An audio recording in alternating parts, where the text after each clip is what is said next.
Hello and welcome back to Le Mans Ultimate here on the PC version of the game. It's the only version of the game at the minute, actually. I don't even know why I said that. Good evening and good morning, good afternoon to where you are, wherever you are around the world. I'm your host, Mathew Duffin, being joined in the commentary box once again by my partner in crime on a Tuesday and a Thursday night for near enough the full season at the moment. It is that of Tanner Kneebone. Tanner, good evening to yourself. Fuji is upon us here in the land of the rising sun. Or can we say that come race time, though? Maybe depending if the weather is shifting the way that we think it is, and I'm not going to spoil it just because I don't want to raise anybody's hopes up watching the stream. But if the weather does change in the way we think it is, I feel like the race is going to be a lot more interesting than what we've been seeing in terms of just a full start to finish. Yeah. Indeed. Good evening to Caitlin in the chat. Hope you're doing very well. Hope you had a good weekend and a good birthday. Rob Smith, good afternoon to you. Al Capara, hello, good evening, buddy. Hope you're doing very, very well. Rob Smith as well. Used to love racing Fuji on Project Cars 2. One of the tracks I miss. As did I, Rob. I am with you on that one. E. Fury's granddad, a.k.a. Tony Bates, one of the longest-serving viewers in our chat. Good evening to you. Says, good luck, everyone. Go Fury, a.k.a. Joseph Bates. Oricio, good evening to you, my friend. Evening to Fury's mum, a.k.a. Laura Bates. Hope you're doing well, Laura. Been a while since we spoke, so I hope you're doing very, very well. Alpin, hello to you as well. And Gareth Anson, evening all. Literally just come home after 3+ hours driving, and I'm scared. Well, it's all right.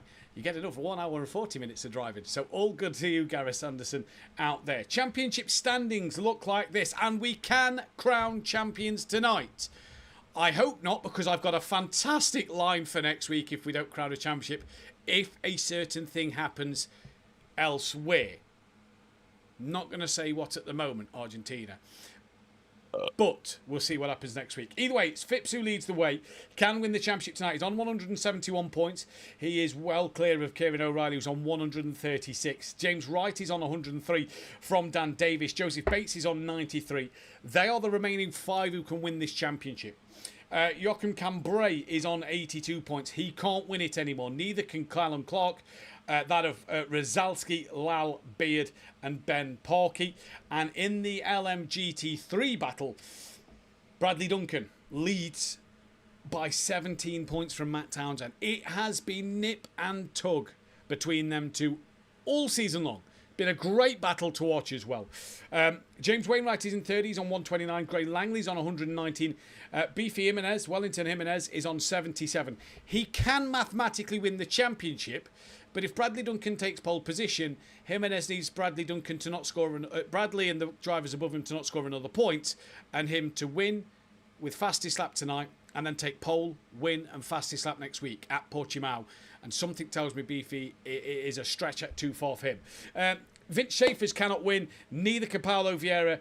Ford, Daniel, Vorher, Anderson, Ryan Fox, Love, McMillan, Ruck, Ossian, Horner, Edwards, Royden, Stapley, Zlatnik, Hornsby, Herbst, Schrodel, Plavins, Benny Archer, Erkin Koglu and Bergsma can all not win anymore. It's DDDDD in the chat, says best luck guys. Thanks Mr. Ford, says Alpin in the chat. Come on Langley, says Caitlin. What about come on me and Tanner? We've got the tough job of being in the commentary box commentating on everybody tonight, Caitlin. Where's the love in the comms box for me and Mr. Tanner Kneebone tonight? Yeah, I got double. Well, we both got double duty tonight. You got double comms, and I got to commentate with you and then race today as well. But no, when the guy that only has one race to worry about tonight, that's the person that's important. I see how it is. It's crazy. And still no Gatorade sponsor, too. I think she's had a busy weekend, Tanner. Birthday celebrations and all to not get that Gatorade sponsorship at the moment. Caitlin, don't worry. We're just joking. We love you, really.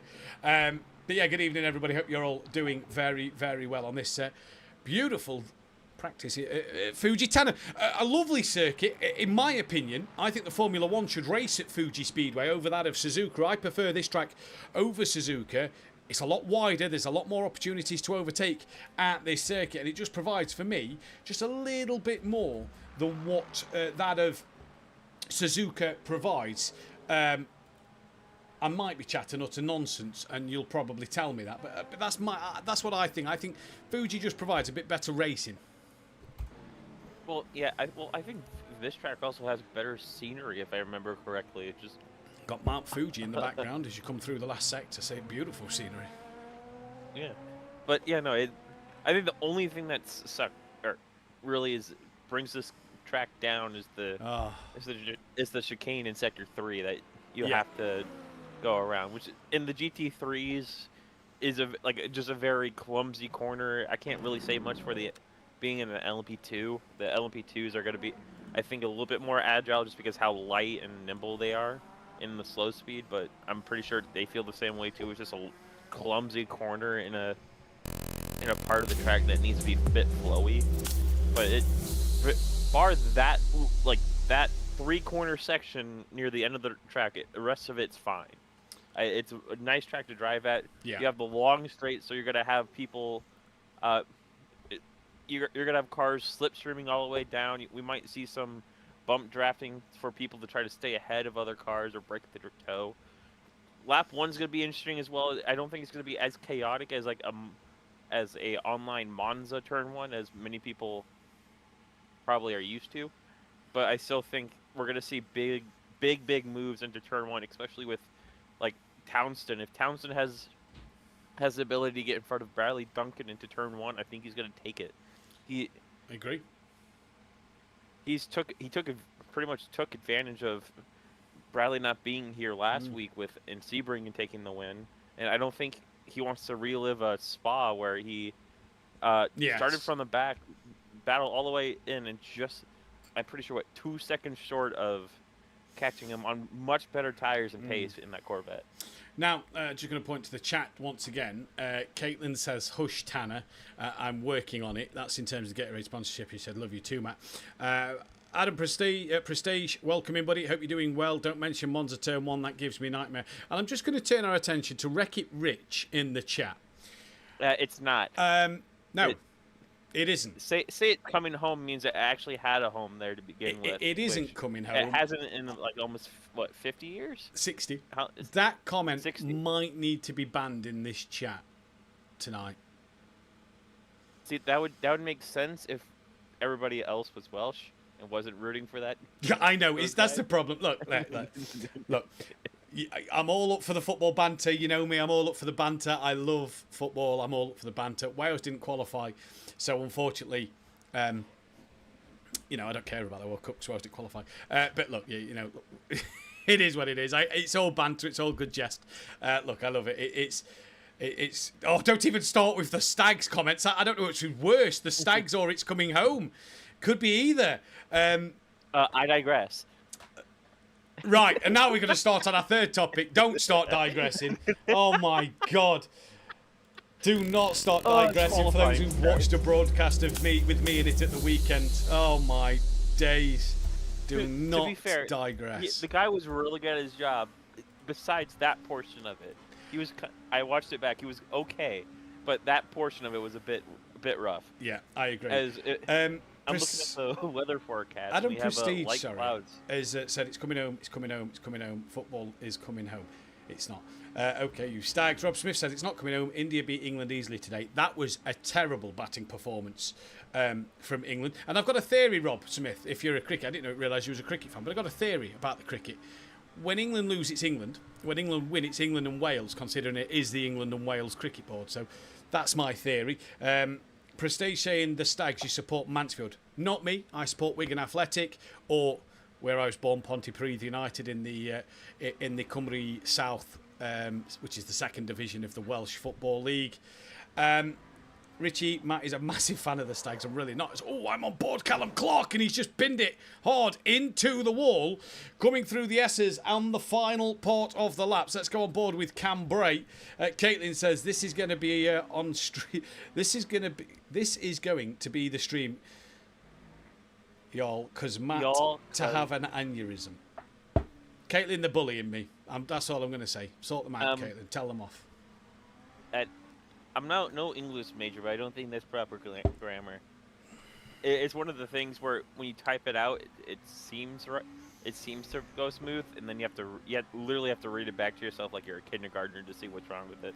We're also down to 5 LMP2 drivers tonight. Dan Davis, his game kept crashing on him, so he's not been able to get in to the lobby. Not so keen on the test match, but short form ODI T20, the 100. Oh, you see, I'm the opposite. I can't stand the 100, don't mind an ODI. Love T20, but my passion is test cricket.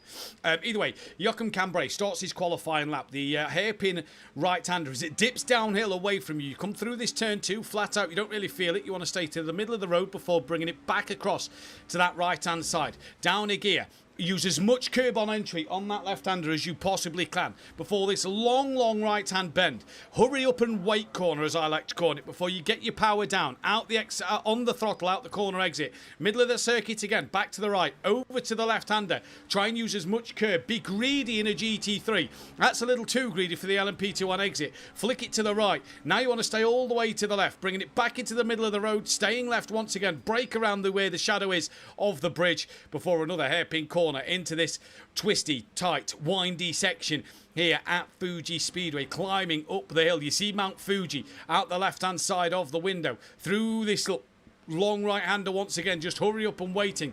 Now this left-hander, you come through, brake as straight as you can, open the corner up, get it turned in. Mount Fuji there again, just in the distance as we approach it. One more behind the building. Now out as wide as you can. Give it a wide berth. This last sector, Tanner, there's a couple of corners of it that could provide a few dive bombs. Well, yeah, especially just because you people are going to try to be using the entire track to get the optimum line, and you're going to see people literally try to take, or you have to go side to side in this final sector. You have to use the entire track, and it's slow. And and Zlatnik's on wet rear tires, by the way. Yeah, that's what I've just heard at. Yeah, I was watching him the entire time, like, maybe it's a glitch and it'll fix itself. No, hasn't. He's genuinely on wet rear tires. He's also running Nigel Mansell's 1992 Williams livery. Must say, that looks good on the Porsche. It does. Just too bad that I don't know if there's like a meta where you have wet rear tires and gives you grip, but it just seems like he's losing the rear. Yeah. Hopefully hopefully it's just a mistake, and he put on a setup that could possibly be interesting in well, he's just returned to the pit lane, so we'll see what happens here. McMillan not yet done a lap time. Tristan's about to come to the line. He's about to set a lap time. Tristan Herbst, in fact, he's on double shift duty tonight, Tanner. He's doing a U, but the opposite way around, Tristan Herbst. Yeah. He's driving now, and he's commentating on you on Fox Tecker later on. So, yeah, he's another one. He's another man on double duty. Well, he's another man on double duty who's just gone within 19 thousandths of a second slower than James Wainwright in this session at the moment, who is yet to set a lap time in GT3. It is just McMillan. As Zlatnik's come out the pits on full wets. Okay. Yeah. It's not... Not raining. Does he think it's like F1 qualifying like a few years ago, where you had to qualify on a set of tires to start on them? Just noticed that Joseph Bates is still in the pit lane, so he's the only LMP2 that's not set a lap. So only 4 have set a lap at the moment, and it's currently Kieran O'Reilly who's fastest from Callum Clark, from then that of Joachim Cambrai, and Phipps is down in 4th. So is this a chance for O'Reilly tonight to maybe stay in this championship going in to next week? Either way, we'll go back to McMillan, who's yet to set a lap time at the moment. Zlatnik is 27.5 seconds off the pace. But obviously he did that on a mixed set of tyres. He's now on the full wet, so I can't imagine he's going to go much quicker here. How can you tell they're on full wets?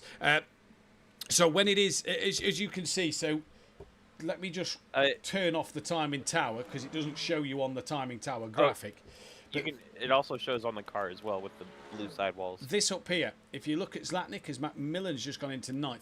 If you look at Zlatnik here, look, it's got that little blue wet circle around his tyre. That means he's on full wets. If he was on a split set of tyres, whether it's fronts, lefts, rights, rears, it would have it would have 4 dots for each tyre, and the colour coded to what they are. Now, GT3s only run the medium tyre, unlike, say, the hypercars that have softs and hards as well. But Zlatnik is currently on the full wet tyre, as I'll bring the timing tower back up. Yeah, so keep your eyes on that in this session. But I have it to guess that he's not going to find much of an improvement here. Joseph Bates has now just come out onto the circuit with 3 minutes left to go. And Phipps at the moment, Callum Clark has done a lap time that has put Phipps 1.475 off the back of him. I changed my mind because it's now put Phipps on pole by 0.0338 of a second. Phipps absolutely nailed the lap there. Bradley Duncan is on provisional pole in LMGT3 by 1/10 of a second from that of Benjamin Ruck. Ray Langley in third, trying to get back on that podium train. For Matt Townsend at the minute, he's currently sat down in P11 in the category, 2 seconds off the pace. So Townsend's Corvette not going very well here at the moment. He is on a personal best lap right now and does improve all the way up into P4. But is that looking good for him? Well, the thing is, I don't think he's qualified well. I think the only time he's got, like, he was the dominant car was, again, last week without Bradley Duncan. But he's always seemed, him and Rainwright, I've always seemed like their cars are always better suited for the race. Townsend more than Rainwright. Rainwright had, I think, a quiet last week at Sebring, where his just didn't seem like he was able to get the car in a good window the entire time and just couldn't find pace. Why does it say United States at the bottom of the timetable? I know why. It's probably because I haven't updated it from Sebring from last week. That's the one thing I haven't done. So save calendar. There you go. That should have changed now, because now if I load the calendar up, look, there you go. Fuji and then Portimao next week. All right then. Zlatnik's just crossed the line. He's now 6.2 off the pace, but has got a bit more of a representative lap time on the board now. Joseph Bates come through sector 1. He's gone personal best, but he would do. If you're wondering why all the other cars cannot see the other cars as well, if you're all new to us here on LMU, that is because it is a private qualifying session, so you get to qualify on your own. Chris Rook saying in the chat, good evening, Chris, by the way. I love the fact you've got adverts, but my God, they are annoying. At least it goes side by side on the screen in that one. Mustang Power, says Adam, and Adam also says that you can split the tyres. I haven't ever watched LMU before.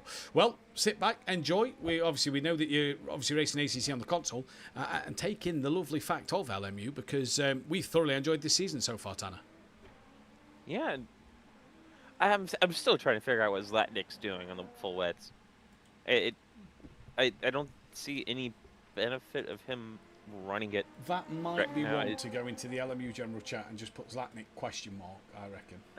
like just no offense, but what the hell? Yeah, exactly. Completely agree. It's Fury Bates sets the lap time 3.7 off the pace at the moment. That's his first flying lap, so tyres might not be where he wants them. Benjamin Rook's coming towards the final sector now. Bradley Duncan is done for the session, so clearly wants to save possibly this set of dry tyres. Obviously, in practice, you don't go through what tyres you use. You get a fresh set, and we have 10 tyres allocated. Not 10 sets, 10 tyres allocated. So you get 10 tyres. So that's obviously 4 at the start of the race, possibly a brand new set of 4, and another 2. Ben Rook is into the pit, so he feels he obviously can't improve. Sebastian Vorher coming down the start-finish straight to finish qualifying, stays in P number 5. What about Vince Schaefer's, who is coming through now? Wellington Jimenez as well is approaching the checkered flag line, so we'll go to Wellington Jimenez, who doesn't improve on P9. Here comes Schaefer's towards the line. Phil Hornsby is still out there on a lap. I'll see if he crosses the line before Schaefer's. Don't think he does. And Schaefer's moves up into P3. Good qualifying time for Schaefer's, that. Yeah, and here comes Townsend now. Let's see if he can get on the second row of the grid. I think he'll be happy with his qualifying. No, he stays P5. So a very tight top 6 in terms of qualifying. I don't think McMillan's up, but I don't think he has the time in this lap to challenge anybody up there. I could be wrong. That's why I'm holding my tongue. Yeah, P8. So, and Plavin's now puts. Kieran O'Reilly's just gone provisional pole by 27 thousandths of a second, and Phipps is done for qualifying. So then, is there anybody else out on track? No, there isn't. So that means. And in fact, instead of looking at everybody in the pit lane while we wait for them to take to the circuit, let us show you the calendar for next week. So obviously we've been through all them circuits. We started at the Circuit de la Sarthe of Le Mans. We then headed over to Bahrain. We then went to Monza for the Temple of Speed, was round 3. Spa-Francorchamps was round 4. Sebring for the very first time last week on LMU.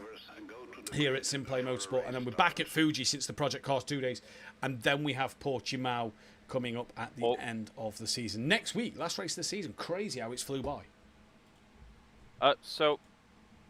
Forecast right now, weather is only light clouds, but in the forecast, which could be 5 or either 5 minutes, 10 or 15, is cloudy with light rain. So we do have rain on the forecast. So that does not mean if we're gonna have rain to, or have enough rain to put wet tires on, or just enough rain to be tricky enough but still faster to keep the slicks on. So it'll be interesting to see what these GT3 and LMP2 drivers do in the next 45 seconds in terms of tires. Richie says use Brave, no browser ads. Adam says I haven't got any adverts, but I do use YouTube Premium. That's why I don't have adverts. Is it Penke in the chat? Are there going to be more seasons in LMU? Yes, there are. So next week will be the last race of the season. You can feel free to sign up for it if you want to. Obviously, please try and not get involved in any championship battles that may be going on. But if you want to sign up, do feel free to sign up. But yes, there will be a 6-week break in which, in between that, we may do a couple of off-season events, so some special events around certain circuits in certain cars, and we'll do some things. And then the next season will be back 6 weeks after next week. So 6 Tuesdays, and then on the 7th one we'll be back for another calendar. Now the calendar next year might be slightly different, just pure due to the fact of me and Langley was working this out a little earlier. It was one of the admins that sorry, I'm on board Dan Davis, not sure why. Is that the next season might start around, or might end around mid-November if we did 10 races, which would give us a long break before Christmas. So we're going to look into doing some bits for next season, but it might not run at the same time as ACC as well. So it'll give us a chance to just do one a week or maybe 2 a week as well. But yeah, P10 in LMGT3, by the way, hasn't started this race, and that is Tristan Herbst, who hasn't taken to the start. So starting from the pit lane, there is no Dan Davis, so don't worry about it. Sorry, Tanner. And Herbst is the only one that has a set of wet tires on the rear end as well. So he's going for an alternate tire strategy to begin this race, banking on the rain hitting early, as the forecast now goes from light rain to just partially cloudy. So rain is just teasing us now. 52% chance of rain, it said on the weather forecast, and we are green and go for the penultimate time this season. 1 hour and 40 minutes at the moment, and Kieran O'Reilly and Phipps get away really, really well, pulling away from that of Cambrai and Clark, who's trying to slipstream them down in towards turn number 1. They go, and do they all filter through nice and easy? Yes, they do. A little lock up though from that of Cambrai. That allows Joseph Bates through. Clark is fighting that of Phipps coming in towards turn number 3, sorry, on the outside line, looking to hold it there as it'll be the inside for turn 4. Joseph Bates, aka Fury, going with them. What happened at the front though with the LMGT3 fight? Townsend had a great start off the start. Pretty much beat everybody around him. Only person that had just as good a start, of course, was Bradley Duncan, who's been on fire in that Ford Mustang on the starts. So he jumped from pretty much P5, P6, all the way up to P2. Went on the inside of turn 1 on Bradley Duncan, but Bradley keeps the position as he's been seemingly a tricky driver to pass, and forecast right back to light rain. So rain looks like it's going to be on and off today.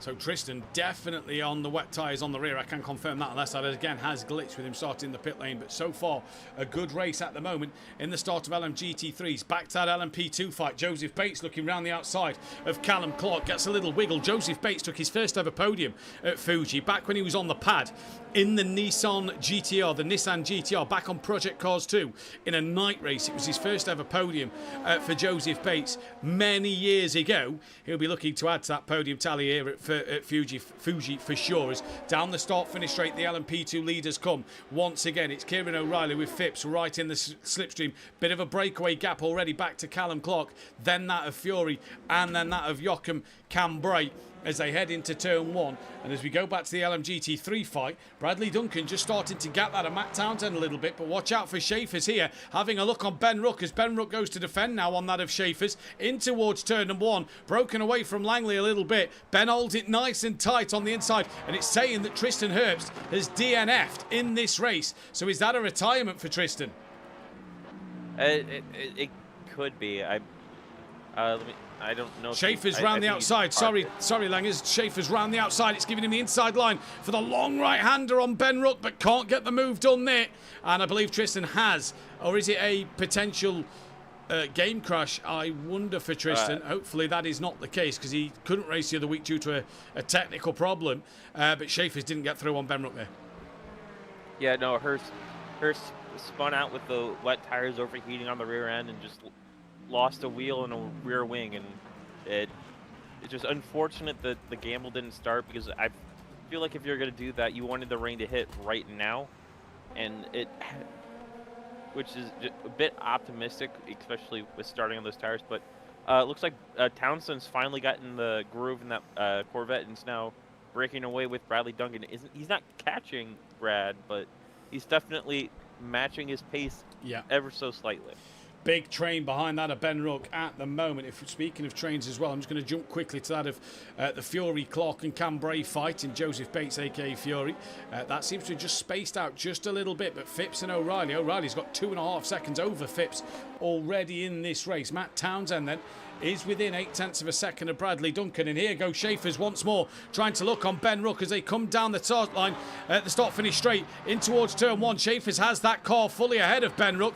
Can Ben Ruck get it stopped on the brakes? John Wainwright and Vorher going at it. Ben looks for the up and under on Schaefer's. Wainwright's gone around the outside in the background of that of Vorher. They're still side by side. Ben Ruck's back in front. This is the Wainwright and Vorher fight at the moment. Vorher in the Porsche, Wainwright in that Lexus, and Wainwright through, slides through the left-hander. That gives the position back to Vorher now then, and back through he goes. Hornsby gaining on the back of Nauris Plavins, who's having a bit of a better race tonight, it would seem. And Zlatnik on the dry tyre now is all over the back of that of Ossian Horn Edwards. But this fight between Ben Ruck and Schaefer's rages on, and Schaefer's has been quick at times this season. He's also had a lot of issues that's hurt his races, and at the moment he's hassling the back of Ben, and Langley can't do anything about the pair of them.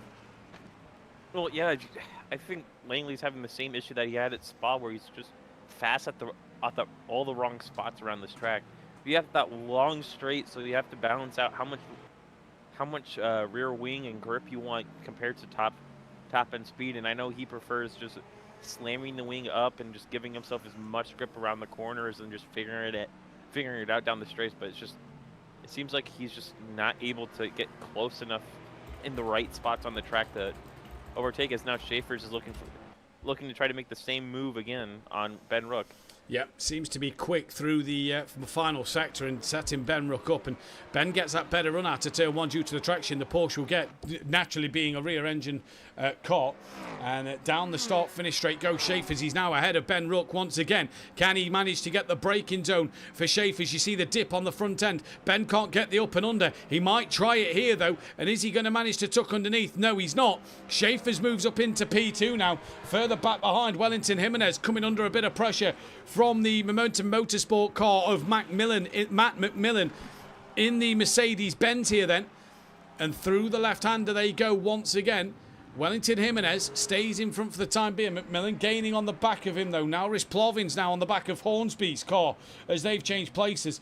And Gareth Anderson is now behind that of Ossian Horn Edwards, with Zlatnik some 8 seconds behind. Looks like he's got a bit of damage as well to the car. So not the start for Zlatnik, but out front, Kieran O'Reilly's 2.5 second gap has really come down between him and Andrew Phipps in the LMP2. The two championship protagonists going at it here as they come towards turn 1, 0.4 of a second, and O'Reilly will have that turning into the first corner. And these LMP2 cars, the 5 of them, are going to be interesting to watch as they carry on in this race, because if that rain does come, Tanner, it should be an interesting to see what they can do.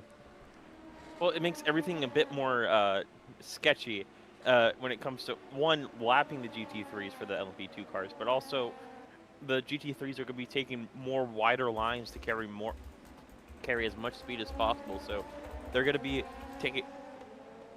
Sorry, got a frog in my throat there for a second, but not super they're going to need to be taking more of the track to keep their speed up and try to get more pace and more grip out of it. As it looks like Townsend was a bit quicker, was about 0.4 quicker that lap, so Issues for the Mustang maybe right now because it seems like he's struggling with grip. Is it issues, Tanner, or is it fuel saving? Because Bradley Duncan's got 1% more than Townsend, so does Schaefer's here, as it looks like it's gone a little dark. Let's just go on board with that of Schaefer's in this race at the moment.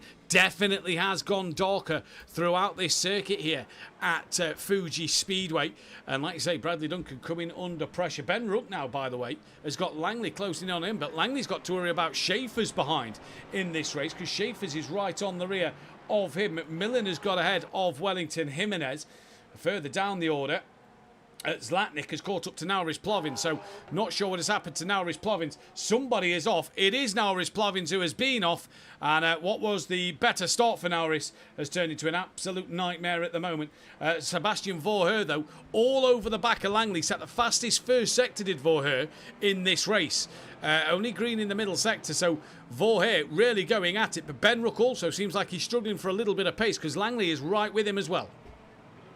Well, I'm expecting the front engine cars to be quicker in the short term, but these mid to rear engine cars around here probably have the overall race pace advantage. Especially if the rain comes, I think these mid-engine, especially the mid-engine cars, are going to have a better time coming around here. But it seems like the front engine cars have the advantage in Sector 3, but everywhere else, you're going to see the Corvettes, Porsches, and the McLarens be a bit quicker in those areas, but majority of the league are still in those front engine, safer, a bit more understeery cars that are still quick. I just don't think they have as big an advantage around here as the weather is now mostly cloudy, so we are getting closer to that rain. Only a 52% chance as well, so 50-50 almost, or on whether it will come or not. But yeah, an interesting fight already developing back out in the lead of LMP2, who are about to start lapping the rear of the LMGT3 traffic, that of Zlatnik and I believe Osvian in this race. Phipps still sat behind that of Kieran O'Reilly. Half a second is the gap. They've got Clark, who is at 1.5 behind them, and Callum Clark isn't the fastest man on circuit at the moment, but if you look at Cambray's last lap of 31.9, Callum Clark did a 30.9. So Callum gained a second over that of, 30.19, as they do put the lap on Zlatnik and on Gareth Anderson. And that may have just given Zlatnik a look on Gareth Anderson as he was slow because of the traffic. Callum Clark trying to go to the left of Anderson. Zlatnik tries to get the run on the right of him as they come to the inside of the corner down towards the final sector. This is all for 14th and 15th place. For 13th and 14th place in LMGT3. Zlatnik nearly tapped the back of Anderson there. Anderson ran deep all over the grass, but manages to hold the position for now in this race. Zlatnik, though, still having a good look at the moment.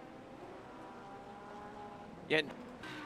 Another thing I forgot to point out is the track temp is high. Right now it's 31 degrees, so tires are going to be at tire saving is going to be probably more important than fuel saving. You can push for 2 cents and get to the 100-minute mark around here just because of all the half throttle and quarter throttle corners around here. As Schaefer's looks like he's now interested in getting into this top 2 fight, as he's now only 6 tenths off the back of Townsend, and Townsend only half a second behind Bradley Duncan. So the top 3 definitely starting to get closer and closer together now. Yeah, indeed they are, and Wainwright actually had a look at that of Vorher on the outside of turn 1. Ben Rook, in the meantime, has got Langley 6 tenths behind him, so Langley trying to get past that of Ben Rook, and like you said, Townsend, who is trying to put the pressure on Brad, might have to start looking in his rear view mirror a little bit more, because Townsend now equal on that virtual energy with Bradley Duncan, 80% each, 1% more than Schaefer's. In fact, Brad's got a little bit more than Townsend, it looks like, in the virtual energy tank, but Schaefer's coming onto the rear of Matt Townsend. And if we go on board once again, look, them clouds definitely starting to thicken and look a little bit more grey and gloomy here as Mount Fuji just disappearing in the background behind the clouds there. So we'll keep our eyes on what's going to happen in this race. But so far, you have to say, Bradley Duncan is managing this race while the cars around him are all squabbling for positions in getting through that virtual energy, because Bradley Duncan now nearly has 2% more than that of Matt Townsend. I just don't think saving energy around here is that important. I think you can easily get.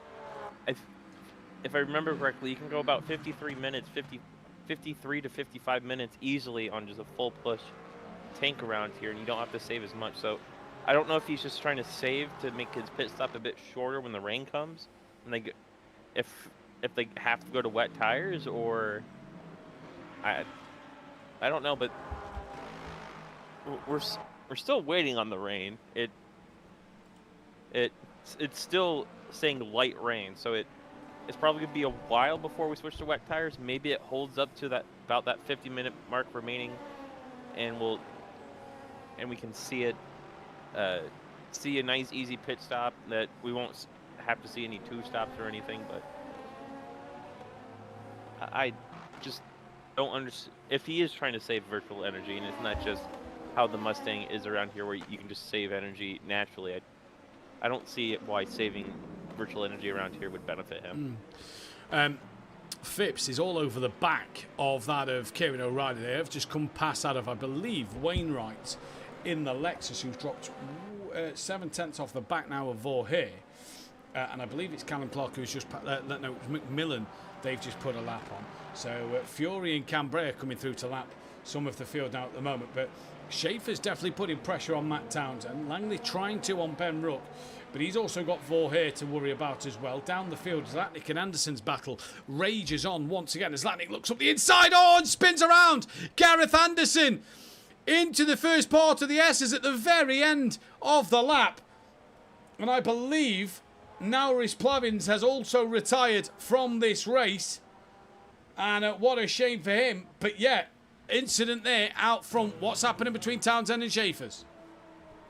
They were all single file down to turn 1, but here comes the LMP2 cars, so it's going to be interesting to see where they want to overtake them. It looks like they're just going to overtake on the outside of this long right-hander, which is got to, I think, benefit Schaefer's and maybe Townsend a little bit, just because they don't have to slow down.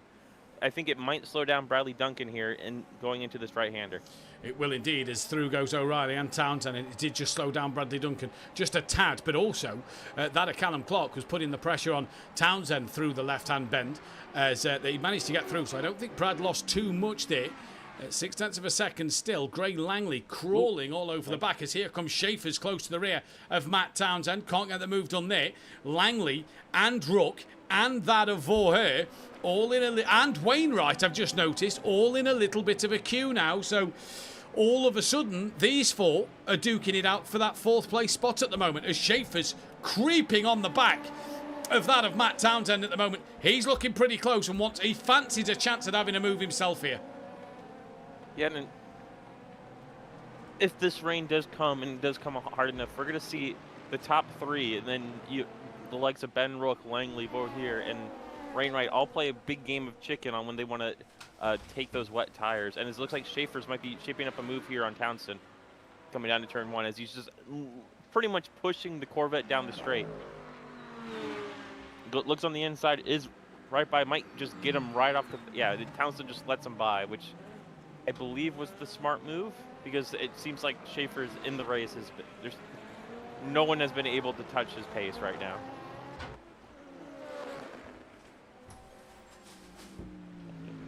Sorry, Tanner, I just had to run out. I had a bit of a bang, so just had to run upstairs to make sure everything was okay. Yeah, I completely agree with you, though. Schaefer's, like I said, he's got ahead of Townsend.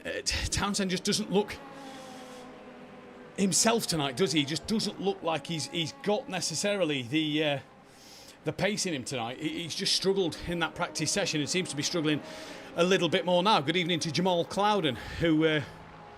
shame to have seen him pull out again for the LMP2 cars, at least on the grid. But yeah, you're right. Schaefer's just struggling a little bit. Rook's got a massive amount of pressure, but so has Langley and Vorher. Wainwright's dropped off the back a little bit, though. Well, yeah, and Schaefer's already on the back of Bradley Duncan, so Bradley Duncan seeing the first bit of pressure he has in the entire race since turn 1 and 2. So that Lamborghini, known for being good in the short term but not in the fast term, looking like the best car in the race right now. Not sure what's happened to Kieran O'Reilly, but he's 6 seconds off the back of Phipps, and Callum Clark's within a second of Phipps now. O'Reilly's dropped down to 3rd place, so for Callum Clark, he's moved up to 2nd place and fancies his chances over the leader. And Clark's last lap was a 1:31.2. Phipps did a 1:31.0, so he's on the pace. Schaefer's fancies a go at the lead here. 0.3 of a second off the back of Bradley Duncan. Down the start finish straight. He has got, though, some 2% less virtual energy than Bradley Duncan. Schaefer's jigs to the right, pulls to the left. Back in he goes. Tucks behind Bradley Duncan. Doesn't fancy making that move. But I tell you what, Tanner, Schaefer's looks racy tonight. He really fancies this one. Yeah, I think that was more of a feint than anything else from him, too. Just trying to see how Brad reacts to him moving, seeing if he does go for a move, will Brad try to do a reactionary block? But Brad's smart of it, stays straight, stays on the braking line, and stays ahead. But, oh, never mind. Schaefer goes for a move on the inside. Brad looks like to do the up and under, but they're going side by side down to the next braking point. But Brad clears him easily. But he now knows if he leaves even a door open, Schaefer's going to take it now. Yeah, and Schaefer's is a ballsy driver, isn't he? You give him an inch, he'll take a mile sort of driver, as Bradley Duncan now has a real fight on his hand. Mr. Weatherman Tanner Kneebone, what's the forecast saying at the moment? Right now, it's upgraded to overcast, so we have the clouds above us now. It's just waiting for those clouds to get a little bit heavier, and then we're going to hope. These drivers are probably not hoping for it. They're hoping for a nice, dry, easy race. But us commentators are just here crossing our fingers, maybe breaking a one-wish willow or something for those people that watch the movie Obsession. We're hoping for the rain. But you digress. Just because, yeah. And as I digress. See, you did it this time, so you can't get mad at me. Had to be done. No, but yeah, but the forecast still saying cloudy and light rain. So when it does come, I'm pretty sure it's going to stay nice and long for the end of the race. So once it starts raining, it's not going to stop. Langley's looking to make a move on Ben Rook down the inside into turn one. He's got it done before turn one. Gets it stopped, turns in. Gray Langley moves up into P4 now over Benjamin Rook. So Rook just doesn't have the pace at this stage of the race then. And Gray Langley moves up into fourth. Can he attack the back of Matt Townsend to possibly get him into that podium positions once again? And Gray Langley there, good little move into turn one. Saw it developing in the background. Cherry Moore, is it due to rain and it's stay or changeable? Yes. Is what is happening, Tanner Kneebone? It's drizzling. There we raining. go. I've just seen Bradley Duncan's wipers coming on the car. It's due to change. It is due to dry, but it is raining. Look at the camera on the rear wing of Bradley Duncan. There is the rain. So now the question is, Tanner, when do we pit for wet tyres?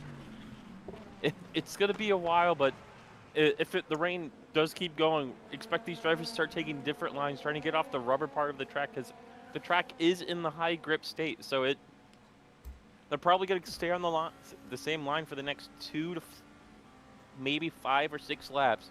But if the rain stays, you're going to see these drivers probably try to get off the rubber part of the track and trying to find grip elsewhere.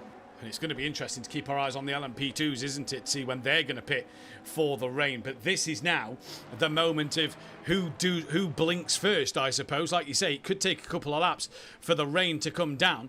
But we are 20 minutes into this race and the rain has started to fall. And Schaefer's is on the back of that of Bradley Duncan in the slipstream of the big beefy Ford Mustang down the start-finish straight. Brad goes defensive. Schaefer's follows him in that slipstream. Now pulls to the outside line. Bradley in the Ford Mustang. Schaefer's in the Lamborghini. To the outside goes Schaefer's. Going to look the long way round. He's not going to look for the up and under. And Bradley Duncan defends that one pretty easily. And look at Gray Langley in the background. Only half a second off the back of Matt Townsend. Ben Rook still in play. Vorher still in play over Ben Rook as well. So fights developing up and down this grid. Phil Hornsby has got Wellington Jimenez for company also. So Wellington Jimenez is out there at the moment. And so far, nobody is into the pit lane in this race. Fury and Joachim can brake in the final sector. There you go. Has Phipps decided to pull it into the pits? No, neither does Callum Clark. No, Kieran O'Reilly, he doesn't think about pitting. And you'll know if they do, because they have to be the other side of the pit line before the pit line starts, otherwise it gives them track limit cuts. And the two leaders in LMP, and then Fury and Cambrai in LMP2 also do not pit. But Bradley Duncan under immense pressure at the moment from that of Vince Schaefer's. Yeah, and I'm thinking the issue for Townsend and Duncan right now is just tire wear. They chose the top line speed over the cornering speed, and they're paying the price right now. Maybe their left side tires are that little bit more that's causing him to lose a bit of time, and it's just causing him to lose grip, as we're seeing Gray Langley now in striking distance of Matt Townsend down the straight. So I think Townsend is just burned through his tires a bit too quick. I also think him and Brad are fuel saving. If you look at the percentages, they've got well more over Gray Langley and Schaefer's and the rest of the field. So I also think it's fuel saving. As here goes Gray Langley, pulls to the inside at the very last minute. Does he get it stopped? Yes, he does. Little contact, rain coming down more. That is a bold, brave and beautiful move by the American driver, who moves up now into the podium.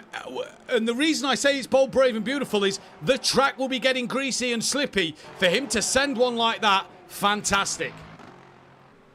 And as Townsend loses it again, so the track definitely it's now in a damp state, so we're definitely close to going wet tires, as we have a yellow flag. Somebody's off. 7th, Ben Rook's off. Ben Rook, yeah. He was having a good race, was falling down the field, but now is it time for wet tyres? Because he's just gone off. Unless there was contact, is it now time for damage? Gareth Anderson is pitting for damage, he tells us. Now, is he going to put the wet tyres on while he's in there? Is going to be the big question.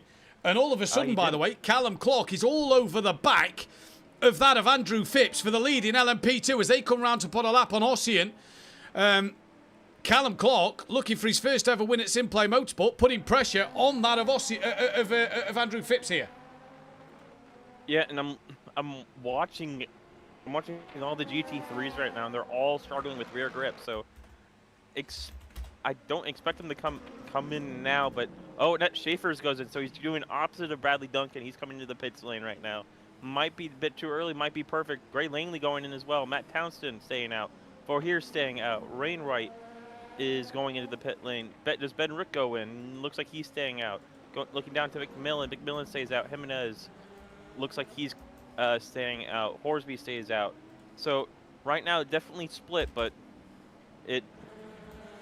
I was about to say, if I was Townsend, Langley, or any of those cars, I was about mid to the end of the track, or of a train, I would have pit for wet tires right now to try to get an undercut. Phipps is coming in on a track. Phipps is coming in over that of Callum Clark then. So Phipps into the pit lane. Kieran O'Reilly will also stay out. What will Joseph Bates do now, who's pulled ahead of Cambrai by quite the margin?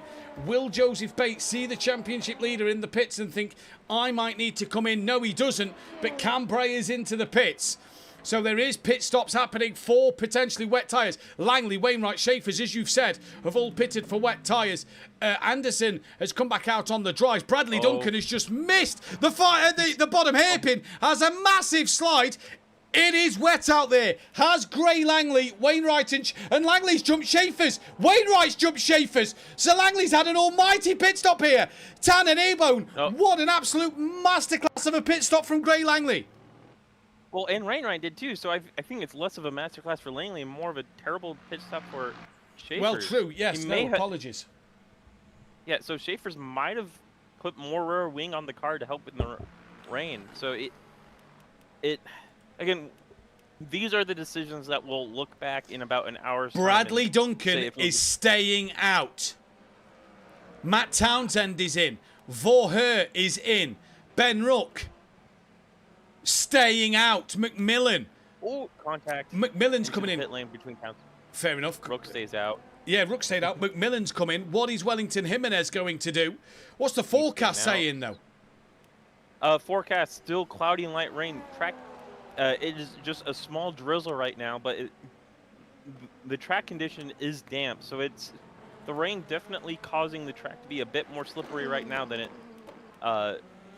than what these people are. Schaefer's is still struggling, but it looks like Wainwright might have a bit. Callum Clark has stayed out as well here. It's definitely in the zone to where if you can manage to keep the car on the track, it is faster on the dries. It's just, I don't think if you're not 100% confident you can keep the car on the track, it's the right move.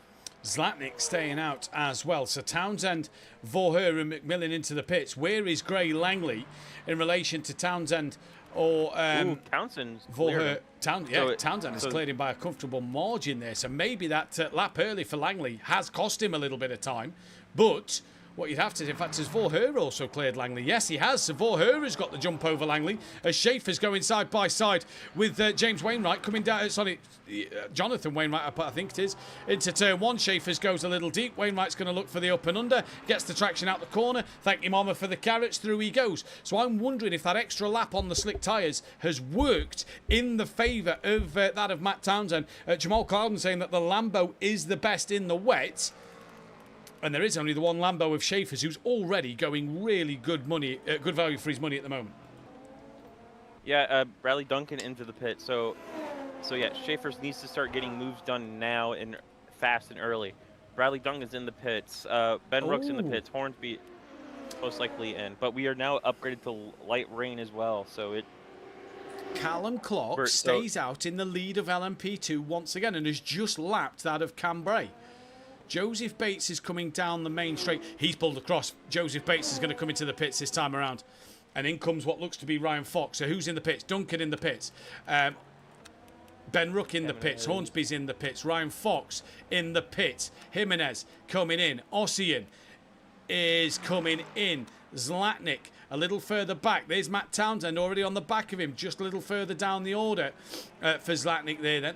But already we're seeing such changes in this race. Anderson stayed out. He's gone a lap down, but he stayed out on the slick tyres. Is he committing to that tyre to the end? I don't think that's the right idea. As look, it might be close between Bradley Duncan and Townsend here on pit exit.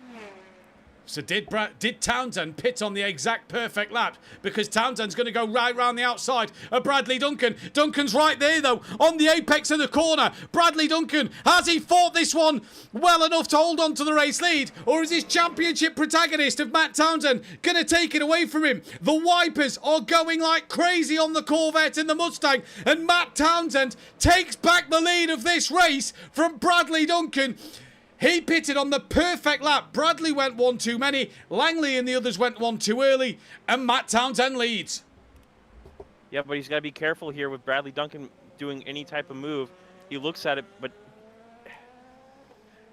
yeah, he pitted on the perfect lap. The track is now slightly wet, so wet tires are now faster than all the dries. Any type of slick compound tire. So Brad's going to be looking for a move nice and early before the track gets too wet and it's... If the track goes just to wet, it's going to be really hard to pass. Jamal in the chat saying it's still slicks weather. I'm not sure it is. We started seeing some of the GT3, LMP2s, I'm unsure, obviously, because that bit more downforce, but GT3s was definitely sliding and struggling. We saw a few of them missed a couple of corners. Bit soon as it goes slightly wet, slicks are done.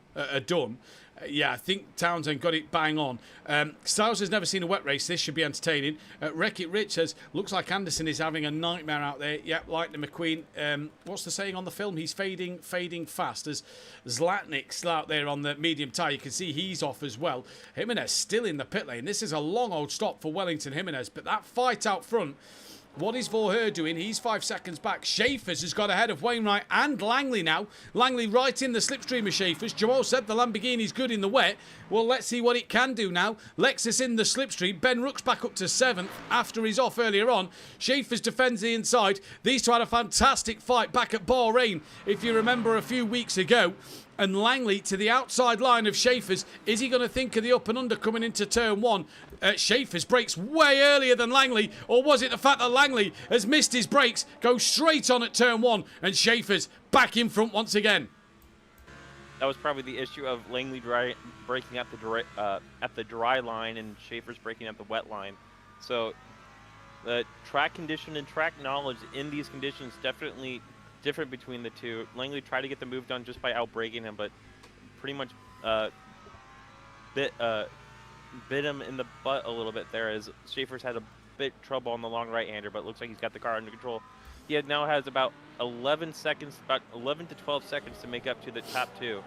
So if he did do a wing adjustment that cost him the time, or had a bad just had a terrible pit stop just by missing the box or something, he has a lot of time to make up right now. Good afternoon to Swindle Mike, who says, hello, SimPlay and chat. LMU looks good. Thank you very much, buddy. Indeed, it does. It is an interesting race to say the least. And the thing I still can't believe, by the way, Phipps now leads from Callum Clark by 2 seconds. The Clark went longer, but has now put the wet tyre on and leads by 2 seconds. Phipps, though, being held just a little bit through this section of the circuit as the GT3s are trying to dance through, the LMP2s are trying to dance through the GT3s, and this makes lapping them even harder, especially in this final sector. It's so tight and twisty because Gray Langley's just found out that he's going to lose a lot more time to Schaefer's as he has a twitch on the exit. What is happening out front? Not a lot. Gaps closing down. Did Wellington come out the pits? Yes, he did. And Wellington down in 12th place at the moment, but Zlatnik's now in the pits, so Wellington should get ahead of him. Anderson has also done his pit stop. So there we are. Matt Townsend and Bradley Duncan, though. What is happening between them two? Not a lot at the moment.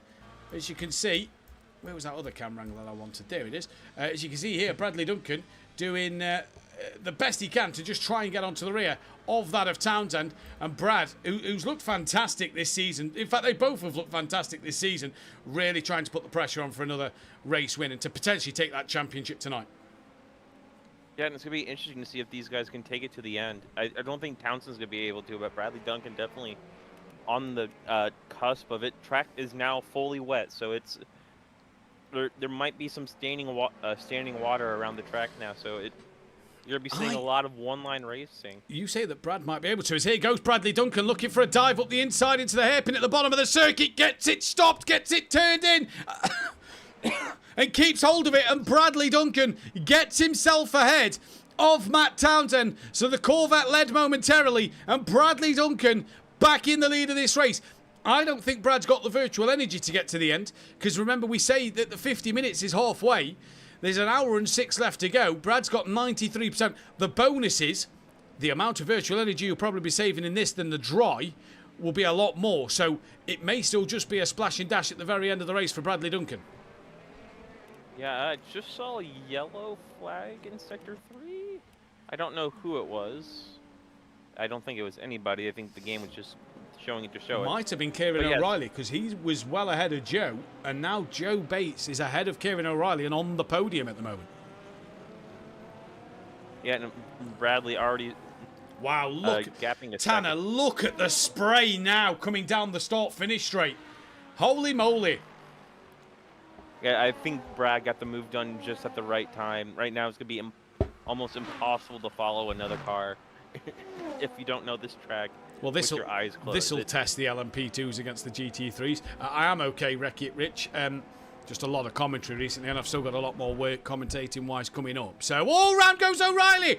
He spun at turn 1. All on his own. Here comes Cambrai, who might look to get past him. I don't think he's going to. I think O'Reilly's got back on just in time. No, he is. He's got the overspeed. Through he goes. This spray is going to catch a lot of drivers out. And here we go, Tan and Ebo. This is going to be an interesting one. Yeah, and Schaefer's not making the inroads that people thought he was. He's lost a second to Townsend, lost 2 seconds to Bradley Duncan. I know he's had to pass people, but he's just been losing time lap on lap. Last lap he was about a second slower than Bradley Duncan and Townsend, so he's not making the same inroads as it was dry. So as he goes deep in the hairpin, it just seems like in the wet he's not as confident in that car as he was in the dry. Being asked to show from the driver's eye. So let's go on board Matt Townsend at the moment and show from the cockpit camera then. So this is what the drivers see. And then you've got to factor in LMP2 traffic of Phipps in front. There you go. And the spray is horrendous. So there you go, Rob Smith. That's what you can see. That was a solid pass from Duncan, says Cherry Moore.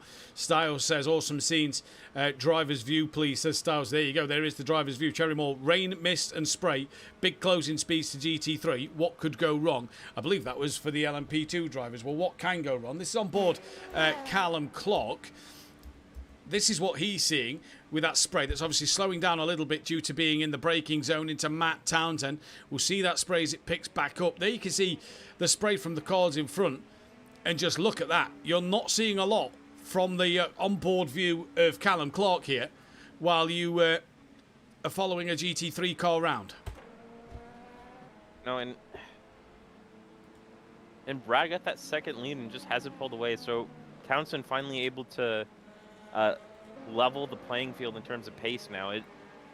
But I still think Bradley Duncan has about 2/10 on him that he hasn't been able to find, and that might cost Townsend the chance to a race win, which I think he desperately needs to thinking about stealing the championship away in Portimao. Oh, Schaefer's in a wall! I was just watching Kieran O'Reilly and Cam Bray fight. What happened to Langley? Langley got caught up into it. His front right hit hit Schaefer's. What happened? I have the ability to look back in time. So let's see what actually happened. I think Schaefer's just had his own moment. Talk us through it though, Tanner, because here comes Ben Rook. Yellow flag once again. Not sure who that is for. That's Cam Bray and O'Reilly are off now at the bottom of the hairpin. So the driver's struggling in these wet conditions all of a sudden. Here comes Ben Rook tucking up the underneath of Schaefer's. Rook looking for a move and the Porsche back up into 5th place. And through he goes. What an awesome fight this is in the wet here. Yeah, so... has Schaefer just hits the back of Ben Rook? And so they're both slow going into the slow section. So the wet catching a lot of people out. Going back to what happened to Schaefer, Schaefer's just lost the rear end on the long right-hand side, spun. He spun into the wall, then bounced off and hit Langers in the front right. So Langers carrying a bit of damage. So not a lot Schaefer's can do then, really. Yeah. No. And as Schaefer's is now coming in the pits, I'm guessing to repair some damage. Yeah, I'd reckon so. Matt McMillan in that Mercedes, by the way, is all over the back of James Wainwright. Well, Schaefer's, who is having such a good day, is into the pit lane to repair damage. And Wainwright coming under pressure now. So that will drop Schaefer's probably all the way down the field. Ryan Fox running up in 9th place, by the way. Will be now 8th after Schaefer. So what a drive from Ryan Fox. Not even seen the BMW driver tonight. He's been that quiet at the moment. But Ryan Fox, one of the new Pro-Am stewards for the remainder of the season on ACC console. He's one of the stewards for that. Is running up in now a solid P8. Hornsby's up to 9th and Ossian might now be inside the top 10 when he gets himself past Schaefer's.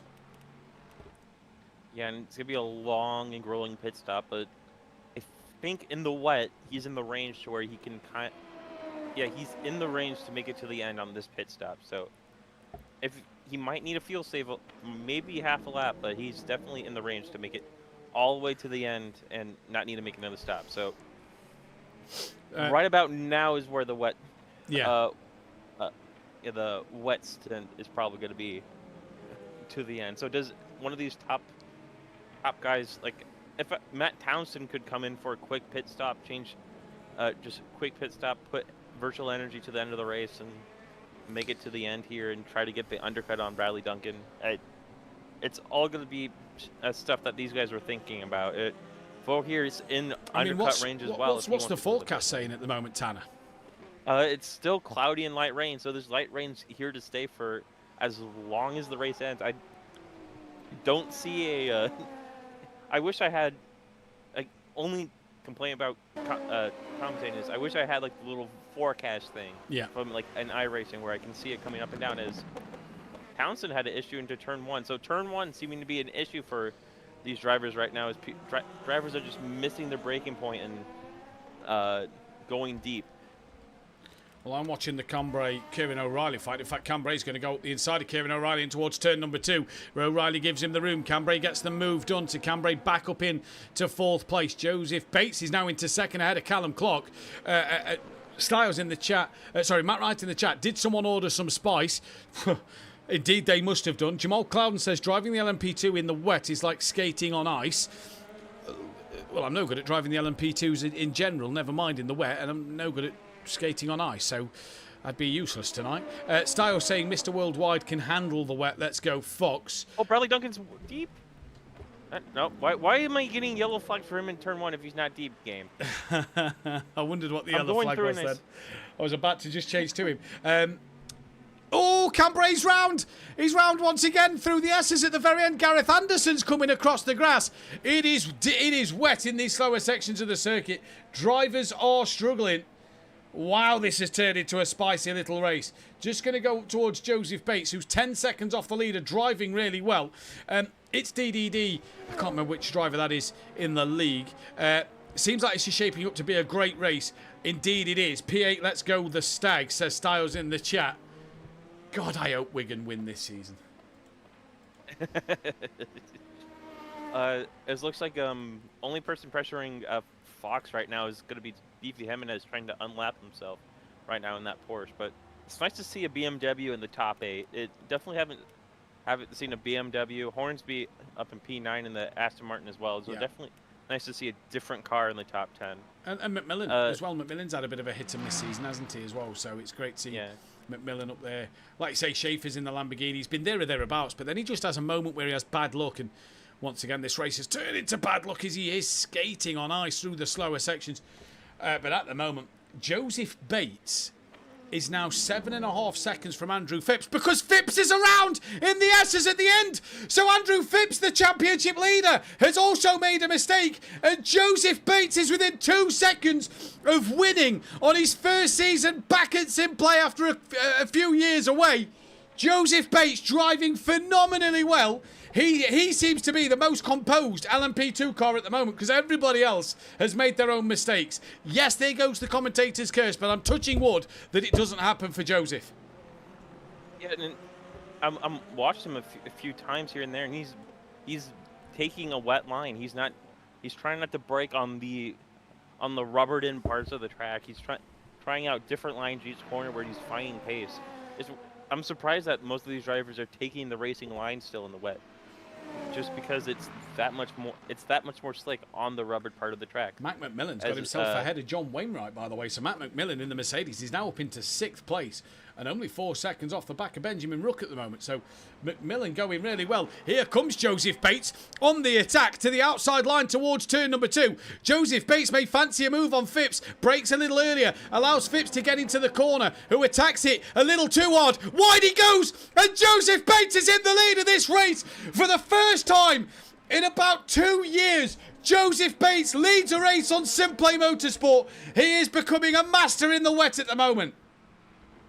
Yeah, and again, he's just taking the right lines on the wet in this wet part of the race. It's just he's able to find that extra bit of grip, extra bit of pace, and he's just able to find the time and find the grip that everybody else isn't. So he's doing the right thing right now, and he's off. He's made a little mistake. He's just on the grass. This is coming through the S's at the end. Phipps is on that inside line of Joseph Bates. Joseph trying to hold it out. Has he got the move done back? Yes, he has. He stays in the lead. So Joe made just a little mistake there at the bottom hairpin that just put him on the grass, coming through the left-hander part of the opening part of the last sector as he slides out the corner. Joseph Bates is now, as I've said, he's not made a mistake. He's just dancing out there at the moment, but Joe likes it when the car dances.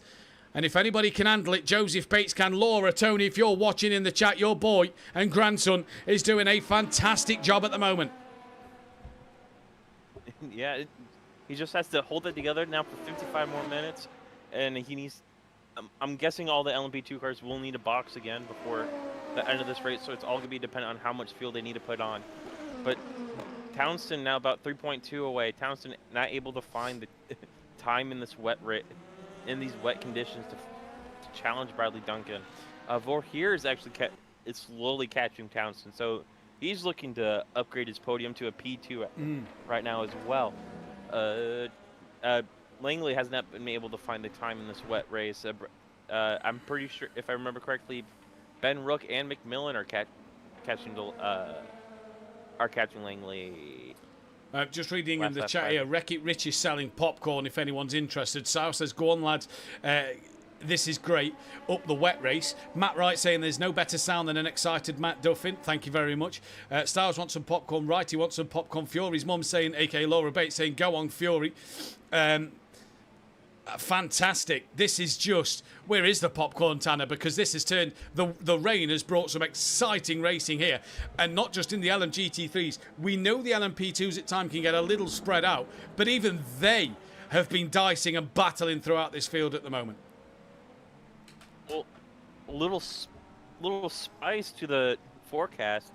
It's now downgraded to a drizzle, so it might be a wet middle stint here, and we're going to have pretty much a two-stop race if the track does go back to dry or just has a dry line that is good enough. So we might see a second set of pit stops here from wet to the medium if the rain does die down either dies down enough or just goes away entirely.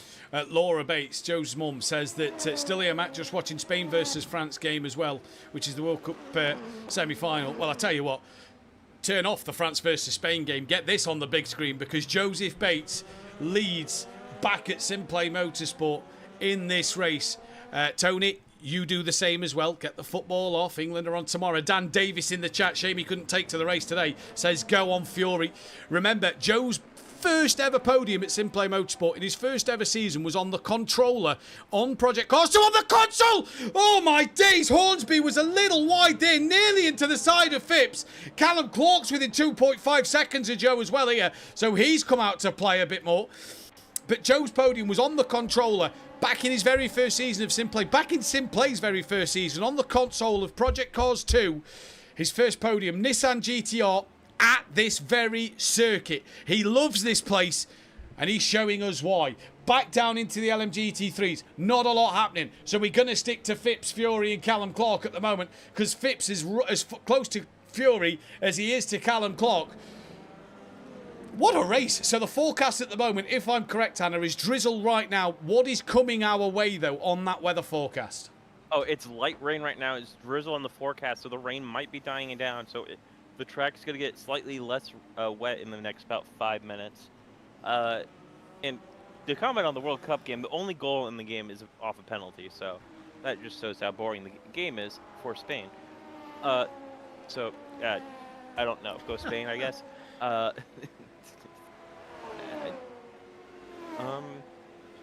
But yeah, no, Townsend unable to match the pace of Bradley Duncan. I think he pitting that lap or two earlier, he may have burnt the wet tires a little bit, and it's just suffering from tire wear again. Same issue he had at the end of his last stint. Ben Rook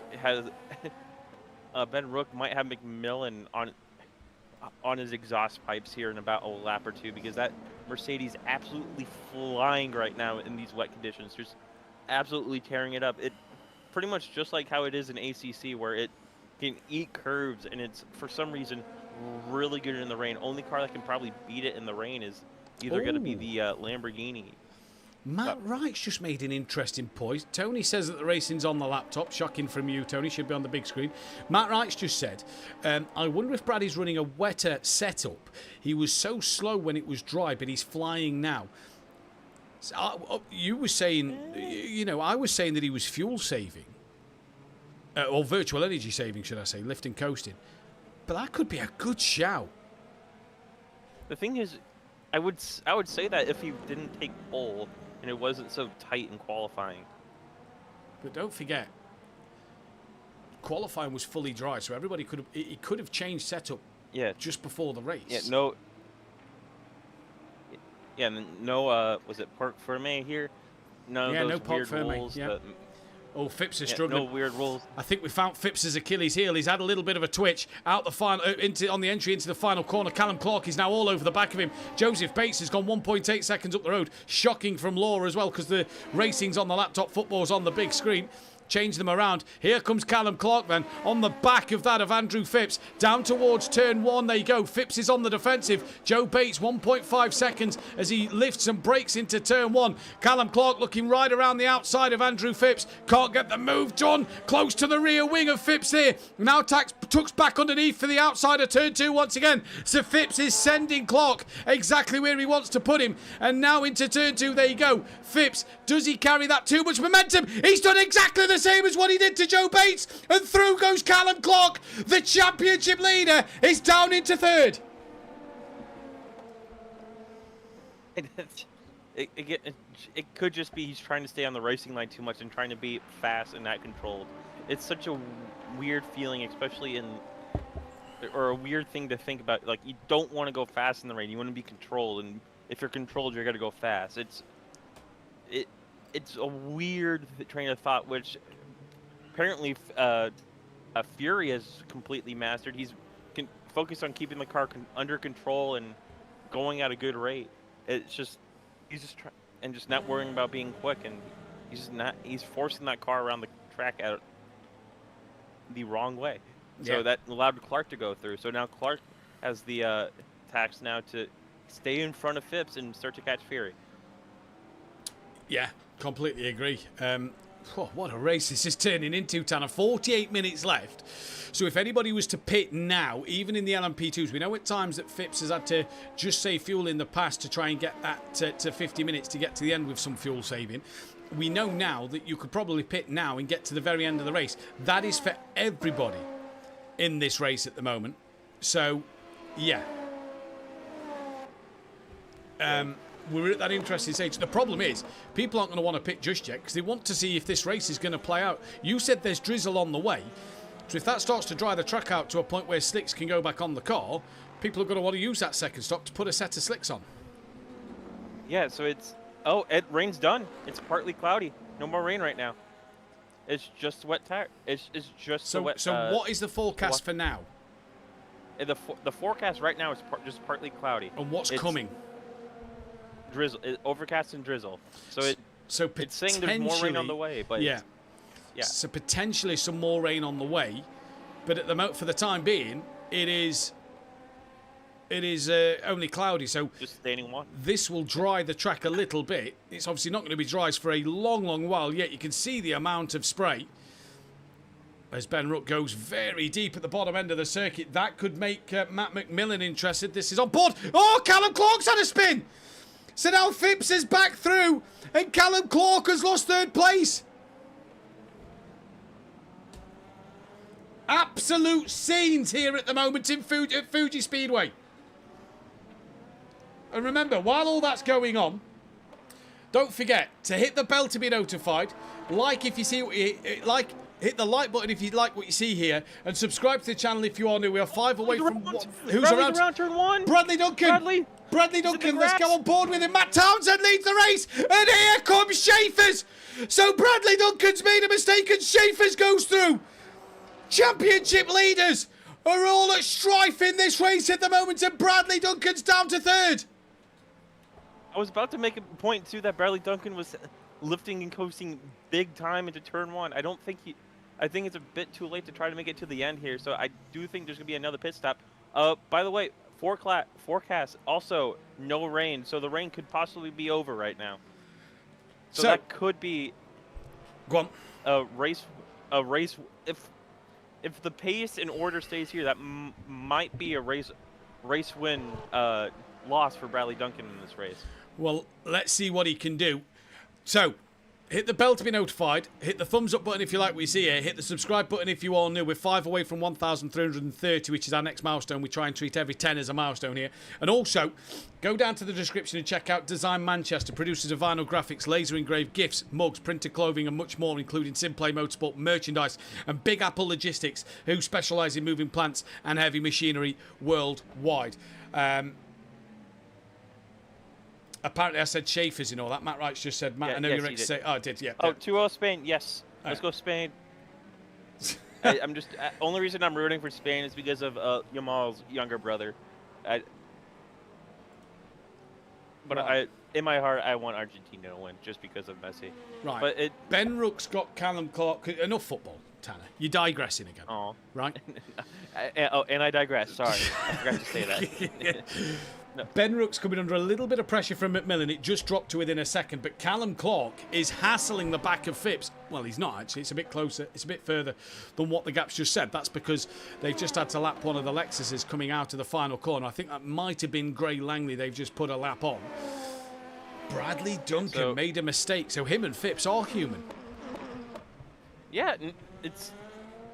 And now he's just got to... He has to reset. He knows he has the pace in the wet. He has the pace over everybody. It's just he needs to stay out of his own way as he goes deep into turn 2. So he needs to forget about it and just get on with his races. I think Sebastian might be the fastest out of the top 3 right now in terms of just the pace the last 2 laps. I'm absolutely flabbergasted at what is happening here. Right, you can definitely see that it has brightened up. The spray is still a nuisance, but it is definitely brightened up. Callum Clark has dropped. Is it? It is in places. I think the dry line is... No. I think the dry line's coming along in the high and medium speed quarters. Low speed is still a spray, definitely not on the straight. I've just got on board with with Andrew Phipps, and it's definitely not there. Clark has dropped 9 seconds off the back now, so Clark has dropped a lot of pace. Right, Townsend. did a 54.4 last lap. Vorher did a 53.7, so 7 tenths quicker.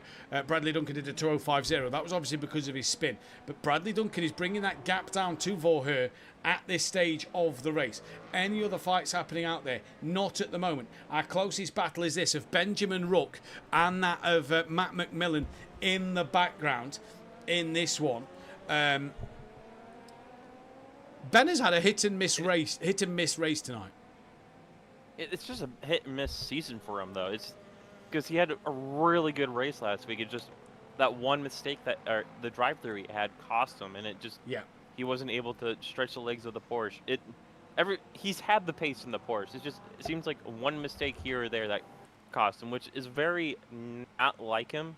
From the small races I've seen him in ACC do, he's worried about making the least amount of mistakes with a decent pace instead of just trying to go as fast as possible. So it's definitely out of a character for him. But it looks like Townsend's now putting a gap between him and Bradley Duncan, as the track is now downgraded from a wet track to a slightly wet track. So, well, Joseph Bates has been caught a couple of times. It might not have been, actually. It's just fluctuated. But yeah, no, it's 1.5 seconds. So Joe's been caught half a second since the rain has stopped by Phipps. So Phipps' Achilles heel must be when it's raining, because he's all of a sudden back up to pace. Although that gap has raced back up to 2 seconds as they put a lap on Vorher there then. But Bradley Duncan slowly creeping onto the back of Vorher. That's down to 2.7 seconds. This might be what Ben Rook needs. The problem for Matt Townsend is, look at the energy he's on. He's on 37% virtual energy as opposed to Vorher's 52 and Bradley Duncan's 58. Now, I'd say everybody's got to pit again, but Bradley's pit stop's going to be significantly less than Townsend, even if it dries, because Townsend's got to put more virtual energy in the car than what Bradley Duncan has. It's got to be interesting to see how it plays out. As we have another yellow flag. So, somebody's around. It's P2. I think it's Phipps around. Phipps is around in the last corner. And he is. So. And that's put Joseph Bates' lead now to 11 seconds, and Callum Clark's back within 3.6. So Phipps has made a mistake then at the final corner, and this LMP2 fight is a real ding-dong of a battle here. I don't even think you can count Kieran O'Reilly out of this at the moment, but Callum Clark may fancy that podium with Joe, although Joe's time's tumbling down. That's because he's gone through turn 1, so it's down to 9.4. Right, Bradley Duncan's got the gap towards 2 seconds to Vorher. Last lap. Townsend did a 53.0, Vorher a 53.7, Bradley Duncan a 53.3. So Brad, slower than Townsend, but 4 tenths quicker than Vorher. He's now got Phipps on the back of him to put a lap on him. Phipps is going to go to the outside line. And look at the difference in the spray. Brad on the inside, Vorher on the outside. Barely any spray from Bradley Duncan's car. Let's go on board with Bradley Duncan. And it's not dry, because you can still see that bit of a shine on the circuit, but it is significantly drier. Yeah, and so if you stay on Bradley Duncan, I think he should be doing it down the straight. You're going to see him veer to the right and try to cool the tires down. Oh, Phipps has just set one on that of Vorher at the hairpin at the bottom of the circuit. He didn't get past him, but it hasn't lost Vorher any time at all. And Phipps is trying everything he can. He's got the gap back down to 9 seconds to Fury, a.k.a. Joseph Bates. Oh, yeah. This race has been fantastic. Yeah, and it's definitely going to be a strategy one. I think Vorher lost probably about 3 or 4 tenths, which he's going to be wishing he kept, just because how much more energy Bradley Duncan has. It's only about 5%, so it's probably only going to be about a second or 2. But it's in that window to where if Bradley has a slightly better pit entry and it has a slightly better the biggest problem pickup here, on his pit. I've just thought about this while you've just said that. Brad's possibly got 2 laps of virtual energy over Vorher at the moment. 6%. Mm-hmm. Yeah. What if Vorher and Townsend come in, because they've got to top up the virtual energy to get to the end, and then it dries enough for slicks? Brad's got the advantage at the minute that if it does dry enough for slick tyres, Brad can do it all in one go. Yeah, I think it's going to dry before it gets to that point. Well, and plus, I think we're getting to the point where they don't have to go to 100%. Let's take a look at Townsend's fuel. Load up the wrong thing there. it's 10 laps. I think it's going to dry before in 10 laps. I wouldn't be too sure. We'll keep our eyes on it, but let's wait and see. Any other fights out on the circuit? McMillan's still within 1.2 of Ben. Langley he's matching the pace of those in front, but it just cannot gain anything. What's Ben Ruck lapping? He's pulling away from Ben, but Brad was a 52.7 last lap. Vorher a 53.6. Townsend a 52.5. So, yeah. Oh, Zlatnik, first one on a dry tire right now. I think it's still way too early right now. Right. I don't think the dry line is there, but it's definitely coming in now. Well, we'll keep an eye on Zlatnik's pace then, won't we? He's now he's almost the dummy in this race now. The guinea pig. The guinea pig, the man who we got to see and keep our eyes on pace-wise as to what he can do in this race. Right. Okay, Townsend at Phipps still over 10 seconds behind Joseph Bates here. Callum Clark 2.5 behind. And you can definitely see that drier line coming down the start-finish straight. It is there. Phipps is sticking to it like glue, but Callum Clark is dipping the wheels into the wetter stuff. Yeah, I'm surprised Sebastian's not doing it. Townsend is doing it a little bit. Bradley Duncan all the way onto the right side of the track trying to pretty much eat as much moisture as he can into those tires. So it's definitely interesting to see how aggressive some of these drivers are in trying to keep their tires cool. Langley's staying in the middle of the track, so sort of on, sort of off. Ben Rook is staying on the dry line. McMillan is staying on the dry line. As soon as I said Ben Rook stays on the dry line, he moves over to the wet line. Well, but it's definitely interesting to see how much tire cooling these drivers are trying to do. Let's keep our eyes on this now, because I'm on board with McMillan, and his last lap was 10 seconds slower than his best lap. Now, how close does that have to be for him to warrant going on that slick tyre? 10 seconds for me is still too wet for him to be on the to go on, even think about going on the slick tyre. I think it's all about tire temps.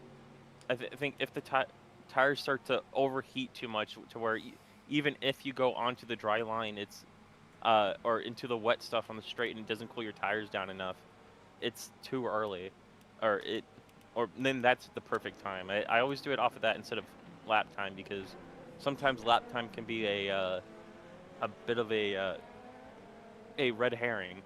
Langley's coming. Oh, Zlatnik's round through the final sector. He's gone around. So clearly in the slower parts of the circuit, this is not ready for slick tyres. As he rejoins right in front of Ben Rook. That is not what Ben wanted to see. Although he gets straight out the way on the corner exit. So Ben now ahead. And that's going to make Matt McMillan a little slower through this next corner.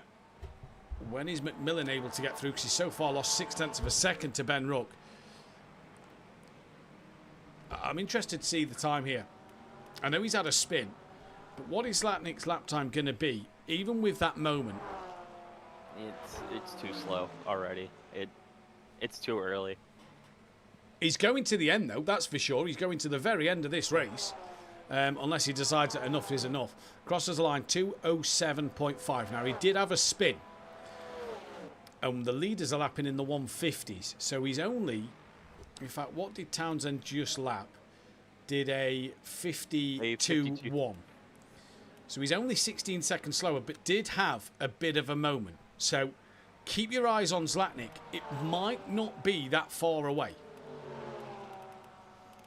And what's interesting too, Bradley Duncan's time is fluctuating a lot, going down to 6.4 right now, but as much as 7.8. So he's definitely struggling with the tires right now in terms of pace, and could be that spin might have burnt his tires a bit, especially at the point of the race it happened at, it was literally right when the rain was ending. So it could have affected his tires and affected his pace, but again, it's stuff that we're going to see about. I think Joseph Bates is at a moment, because all of a sudden the gap's down to 3 seconds. Sorry, Tanner. The gap's down to 3 it's actually back up to 4.7, but that's 6 seconds he's lost to Phipps. So Phipps last time round was a 43.3. Joseph Bates did a No, he's too far. 45.8. Dan Davis in. Oh, Dan's managed to... Oh, good to see Dan get in. He's not going to score points, but he's managed to get the game working. He's into the pits. So has it just crashed on him again? No, he's in for a pit stop. He's putting on the medium tires. So he's going to be the guinea pig as Bradley Duncan's around again in turn 1. It was only a half spin, though, but it's pretty much identical to what happened to him last time as well. Here comes Zlatnik. I think he might have burnt up those rear tires. Zlatnik to the line.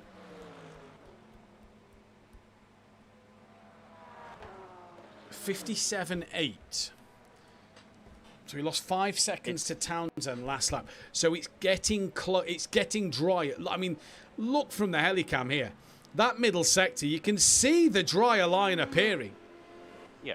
Literally, only sector that it's not affected is sector 3, just because how slow it is. Yeah. And you can kind of see it, but it's still mostly damp. There is a dry line in sector 3, but it's still, I don't think it's ready yet. It's gonna be a gut check for, especially Townsend with his battery deficit that he has. Yeah. It's gonna be a gut check for these. I think by the time this goes dry, Townsend may have to think about running a lap on a slick tyre, which it might not be optimum. I genuinely do. I genuinely think Townsend needs to consider running a slick tyre by the time he pits. There's half an hour left on the clock. Townsend's got 6.8 laps of virtual. So he's got 6 laps of virtual energy left. Oh, it's going to be close. 152.2 he's just done. So let's see where Zlatnik will appear. The thing is, he's not trying to energy save at all as well. So if the lap times go down to about a 151 or a 150, I think these guys are going to come in for dry tires. Yeah, and I think that's the thing, isn't it? Townsend's at a point now where there's no point in fuel saving now. He knows he's got to stop. You may as well just go flat out to stop. So when you're on that cusp of, can I eke some more out? Right, here comes Zlatnik once again. So a 57.8 was his last lap. We haven't seen the whole entire lap. A lot more of a thicker drier line down the start-finish straight now. And here comes Zlatnik. Went half a second quicker, so a 57.3 now with the medium tyre on. So it's just slowly getting closer to that slick tyre. Yeah, I wonder if it's worth a gamble for Bradley Duncan. Get that fuel in to get to the end of the race. What we got? So Bradley's got 12.3 laps of virtual energy left.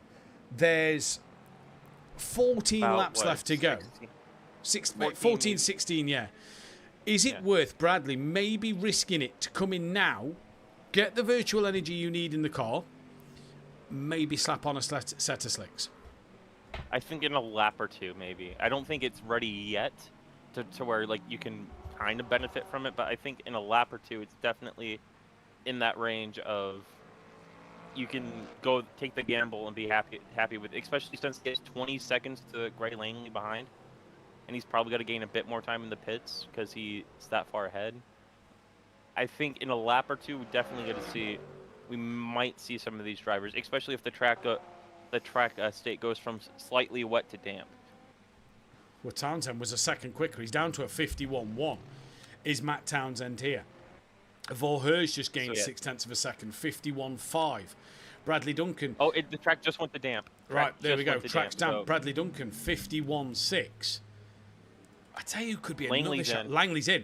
Right, I was just about to say, Langley for a podium could be a massive shout to possibly put the slick tyre on here and get the virtual energy to the end. So, yeah, so the track is going to be literally at the top end of being damp. So it's got to be has to be a clean pit stop, and they have to be confident in how much virtual energy they're going to have to put in. It's going to be interesting to see what energies these guys put in. 51% for Gray Langley. 56.8 by the way for Zlatnik last lap. Langley, McMillan, Rook all on the medium tyre. McMillan just went up. Langley's off, 51% of energy. Ben Rook at 79. McMillan 46. Yeah. Oh, Right. so McMillan didn't put any energy in. He's just put the tires and went. Oh, fair enough. Ryan Fox, by the way, has moved up to P5 in this race. Hornsby's coming down the start-finish straight. He's going to move out of Ben Ruck and McMillan, but Langley is on the circuit now. Has Langley got enough? No, Langley's just lost out to Hornsby as well. No tyre warmers, so it's going to take a while for Langley to get these tyres up to temp as Hornsby goes a little deep. Townsend in. Right. Townsend's in. Ocean's in. This is it. They're calling it yellow flag. Oh, here's yellow Ben. flag. P12. Who's P12? It's Schaefer's. Schaefer's is off the circuit. Did him and Ben have it coming together? Because Ben was very slow coming through the corner. So Schaefer's has managed to get ahead of Ben Ruck at the moment. No, he hasn't. He's on the lead lap of Ben Ruck now. Schaefer's has got to get to the end of the race before being lapped. So Vorher in, Townsend, Bradley Duncan in. Still a yellow flag out there. P13 now. That is Zlatnik on the medium tyre. He's lost a wheel. He's lost a wheel. So Zlatnik's medium tyre run will come to an... He will... Oh, no, he's just outside the window for scoring points as well. Come on. Townsend still hasn't left his pit box.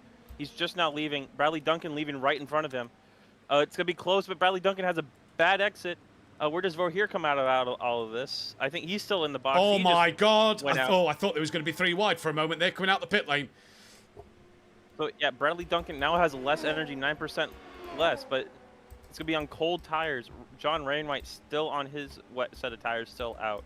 Ryan Fox is yet to come across. They're almost side by side through the pit exit here, so it could be a race down to turn 1 here as soon as they're able to, but they're all on the wet line. They're all, and don't forget, they're all on cold tyres with no tyre blankets. They are all on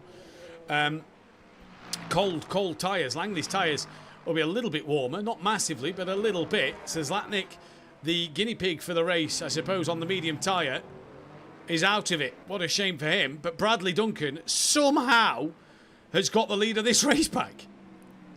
Well, it's because he had to put less energy in and he put less energy in as well. Oh, Joseph Bates. I don't know what's happened to Joe. Joe has pitted and has gone mediums on the front and wets on the rear. But he's 5th place, 1 minute 16 behind Phipps. So has he had some damage to repair as well? But Joseph Bates has gone mediums on the front, wets on the rear. He's coming down towards the timing tower now. Vorher is looking on the move on Townsend right now. I'm just going to check Joe's lap time. Joe did a 1:43.6 and a 1:42.5 for Phipps. So Joe almost on the pace of Phipps. So when will Phipps pit? Right, back to that Bradley Duncan Vorher, who has actually got up the inside and he's got ahead. No, he hasn't. Sorry, that's the Lexus Evotion they was lapping. It's Matt Townsend that we're waiting to see. They're gaining on Wainwright as well because they're only 6.7 behind Wainwright. Yeah, I think Wainwright stayed out a lap too late.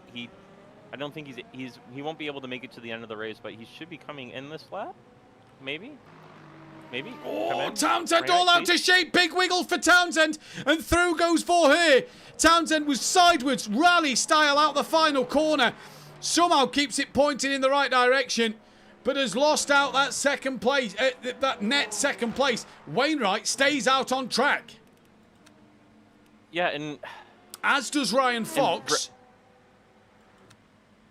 Oh, Townsend looking to pass Vorher on the wet line. Can he get the car stopped? No, he doesn't. He just goes straight because he's on the wet line. Oh. So Bradley Duncan's pit stop looks like it negated his 2 mistakes. So he... Wow, as of right now, looks like... What a race. As of right now, it looks like Bradley Duncan pretty much got a get out of jail free card with these two fighting right now. Well, Phipps, Clark, O'Reilly and Cambrai all still on the wets. Last lap for that of Phipps was that 1 minute. I'm just waiting for it to pop back up. Was a 1 minute 41.2. Joe has just crossed the line.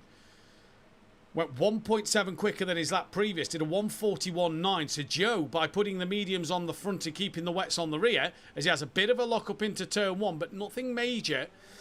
Joe is within the same pace as Phipps now. And Phipps isn't pitting. The problem for Joe is he's a minute 13 off the back of the leader as Callum Clark is coming into the pits. So interesting there. Yeah, and it looks like Bradley might have the pace over the over here in Townsend as well. So it may not have been a clean race for Brad, but it looks like he's able to maybe keep the lead this time, and hopefully turn 1 become his demon again. Well, he's a second behind Voorheer. By the way, Wainwright has stayed out on circuit. So Bradley Duncan 6.7 behind. Wainwright's just on a 51.1. Bradley Duncan a 50.9. So the slick tyre is the quicker tyre to be on. Ryan Fox also stays out, so he's holding on for a P5 here. Yeah, I don't think he has enough. He needs to save a lap and maybe a half to make it to the end right now. I still think it's more, as we saw there, it's probably still mixed conditions in terms of pace from the slicks to the dry. In LMP2's quick update, Callum Clark and O'Reilly have come out the pits on medium tyres. So Joe's gone mixed. O'Reilly and Clark are on medium tyres in this race. So has Phipps got enough to get to the end? Dan Davis is on the mediums as well out there, but has Phipps got enough to get to the end of this race now? Yeah. Looking down, McMillan got past Benjamin Rook. Benjamin Rook looking like trying to get past McMillan. Ben Rook I think he overfueled, so he's sorry. So Benjamin Rook has enough and then some to make it to the end of the race. McMillan might have enough in terms of energy usage to make it to the end of the race. What Bradley's hoping right now is that the race doesn't go a lap longer than what it's predicted to. Yeah. Well, we know Wainwright's got to pit. Hornsby's got to pit. Ryan Fox has probably got to pit. We know that. But are they just going to splash and dash and keep the tyres on they've got? Either way, what an outstanding race already in this one. It's been fantastic, hasn't it? Yeah, and it's definitely going to be. It was definitely a strategy race today in terms of when you wanted to go on the wets or not. We saw Townsend went really early and got the undercut. Bradley Duncan went a lot too late and lost it. Voorheer has been the one that's been consistently getting the strategy right. But Brad just short pitting, putting less energy in the car, having a good pit entry and a pit exit, gave him the lead again, and looks like they're now down into the 48s. 48.8 for Voorheer, 49.6 for Bradley Duncan and Townsend. Also still struggling in these mixed conditions, but Wainwright still having decent pace, but is not able to get into the 49. So McMillan a little deep. Ben Rook got close to the rear there, but McMillan now starting to feel the pressure of Ben Rook. Oh, Wainwright's around. So is that his wet? Is that his wet tyres gone? Yeah, he's drifting a little bit, but it's definitely a dry line track. So it's damp on the sides. And has he overheated? Because if you think about it, Tanner, as well, you've got that really long right-hander to go through in the middle sector. Are his tyres now overheated from that section being on the wets, where now it's just overheated them too much, they haven't cooled down enough on that short run down to the final section of Esses? Yeah, and it seems like he's definitely sliding. He's boxing. He's boxing. Yeah, with no doubt. Wait, was Townsend following him? No. Sorry, I saw Townsend try to pick up the slipstream. I'm like, there's no way he's following him to the pit lane, right? But I've seen Hornsby's crazier things happen. Wow, Hornsby's put the dry tyre on, but he's still only got 24% left of virtual energy. I don't think that's enough for Hornsby to get to the end. No, only person I think that's the lowest energy I can see make it to the end right now is McMillan. As looks like Benjamin Rook does get past McMillan. Yep, so we go. Ben's and Ryan Fox. Looks like the sun's coming out a little bit as well. Ryan Fox into bits. Looks like the sun's coming out a little bit more as well. So that'll help in drying the circuit. So then, Phipps has pitted. Cam Bray is the last person out there on the wets. Clark jumped Phipps. So Clark put the wet excuse me. Excuse me. So Clark put the dry tyre on just earlier than Phipps at the right time. O'Reilly is now within 3 seconds of Phipps. Fury's strategy hasn't worked, sadly, for him. So Phipps is down into third place. Cambrai has still got to pit. And Clark is 26 seconds behind Cambrai with 18 minutes left to go. Has Cambrai got enough in this race? Possibly. It's all going to be about how well they follow the dry line around here, because if you go off, especially since they don't have ABS or traction control, if they go off the racing line even a little bit into the wet stuff, they're going to spin. It's that dangerous, especially around here where you can't really see the dry line anymore. It's all the wet stuff is probably dissipated. There's probably no more puddles. As another development in GT3, Townsend's gotten to the back of Vorher, so he's gotten that Corvette up and running now. He has indeed, and yeah, interesting to see if that Corvette can get past. He's going to have a look actually down in towards turn 1, and makes it stick, goes a little deep. Vorher back up and under, so still a little damp, maybe a little slippy off of the line at the moment because Townsend couldn't get through. Yeah, I think the issue he had there is he turned in too early and went to the very inside. He has to brake straight and then turn. He's got to stay as close as he can to the dry line and possibly make that move, because moves like that only gives Bradley Duncan more of a gap and more of a cushion to have small mistakes. Yeah, completely agree with you on that one. Right. Keeping it out there. Bless you, says Wreck It Rich. Thank you very much. Flint saying dry tyre doesn't work on the Porsche, especially when you only have 3 attached. That is possibly right, Flint, in that one. I believe Flint is Zlatnik in the chat. So, yeah, you're not wrong there. It was a ballsy call. Fair play for trying it. Right, so this is the battle for second place. I'm keeping my eyes on all the other fights out there as well. Callum Clark is 25 seconds behind Cambrai with 16 minutes to go. Could Cambrai hang on in there, depending on how overheated them wet tyres get? Another development that might happen is Benjamin Rook on Gray Langley. Yeah, just noticed that. So Benjamin Rook slowly catching up to Langley, so it's maybe we might see a battle for that P4 spot where Gray has been pretty much making his home in P4, it seems like, this season. Just off a step. He's had a few podiums, but P4, P5 seems like it's where he's used to finishing. Pitched up a tent, and there he will stay. For her, into turn 1, manages to get through it, as does Townsend, so nicely done. McMillan I'm looking at as a struggle in this race, 27% left in that car. That's going to be a struggle to get it to the end. Matt Townsend just having a look on the back of her. Can't get through into turn 2 though. So they patiently wait once again. Potential issue for Bradley Duncan. The race, the estimated laps for the end of this race just went up to 55. It seems like it's going to keep climbing up to 56. If we do go to 56 laps in these GT3s, it's all going to depend on if Cambrai pits, because he's still out on the wet tyre. So it is all going to depend if the race leader pits, because if he pits, that'll be okay for Bradley Duncan, because he's got, in fact, he's lost a lot of time. He's only has 6 seconds. He had 25 seconds a minute ago. It's now only 5.2. So if his tyres overheated, well, he's not pitting. He's going to go and do one more. And even if it's not that big of a difference, he has to stay on the right side, especially down this long straight. He has to go on the right side of the track and try to pick up any type of water he can with the wet tires. He has to. As Townsend look on the inside on the last corner on Vorher. I don't know if that's the right idea to make the move happen, but he does do it. So it's going to be now pretty much a drag race. Just saw Jamal's comment as well, sorry, that Fury's been back in the pit. So that'll probably be P5 for Joseph Bates in this one. As he's been back into the pits, he's put the full mediums on now. So Joe's been back in for them. But yeah, you're right. Matt Townsend has got past Vorher in the Porsche.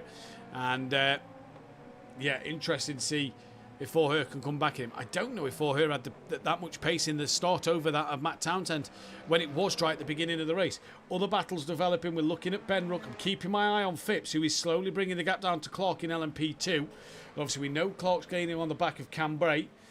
Apart from that, this one and the Ben Rook-Langley fight might be the only fights left out there But I'm really worried about McMillan. Langley's also pushing it close to splashing and dashing. Yeah, he's worse on energy. Again, it's on that limit of the estimated lap time for Bradley Duncan keeps going up lap by lap. It was at 55.1 last lap. Now it's up to 55.3. So it's slowly climbing. As the track is still damp, so there are damp parts of the track, most likely in this sector 3 spot where the diffuser in the tires don't kick up as much water, as Townsend lost a bit of time in the middle sector. Yeah, he did. To Bradley Duncan. And just to reiterate, as to for the people out there, I can't actually see the timing tower that you guys are seeing because I've got to keep my other monitors on other things to change cameras and stuff. So I can't actually see when someone is in the pit, sadly, on the timing on the screen I have to look at. So that's why I didn't know Joe was in the pit lane, because it will pop up on the timing tower for you guys, but I can't sadly see that. Vorher doesn't look like he's got an answer now to that of Matt Townsend. I wonder if Ben's catching Gray, because Gray's possibly Lycoing. Yep. So Bradley 44.3, Townsend 44.9, Vorher 45.3. So Langley possibly seeing that he underfueled a little bit and is trying to save that extra lap. And that's the problem, Tanner, isn't it? Is there's a yellow flag. I'm not seeing anybody stationary.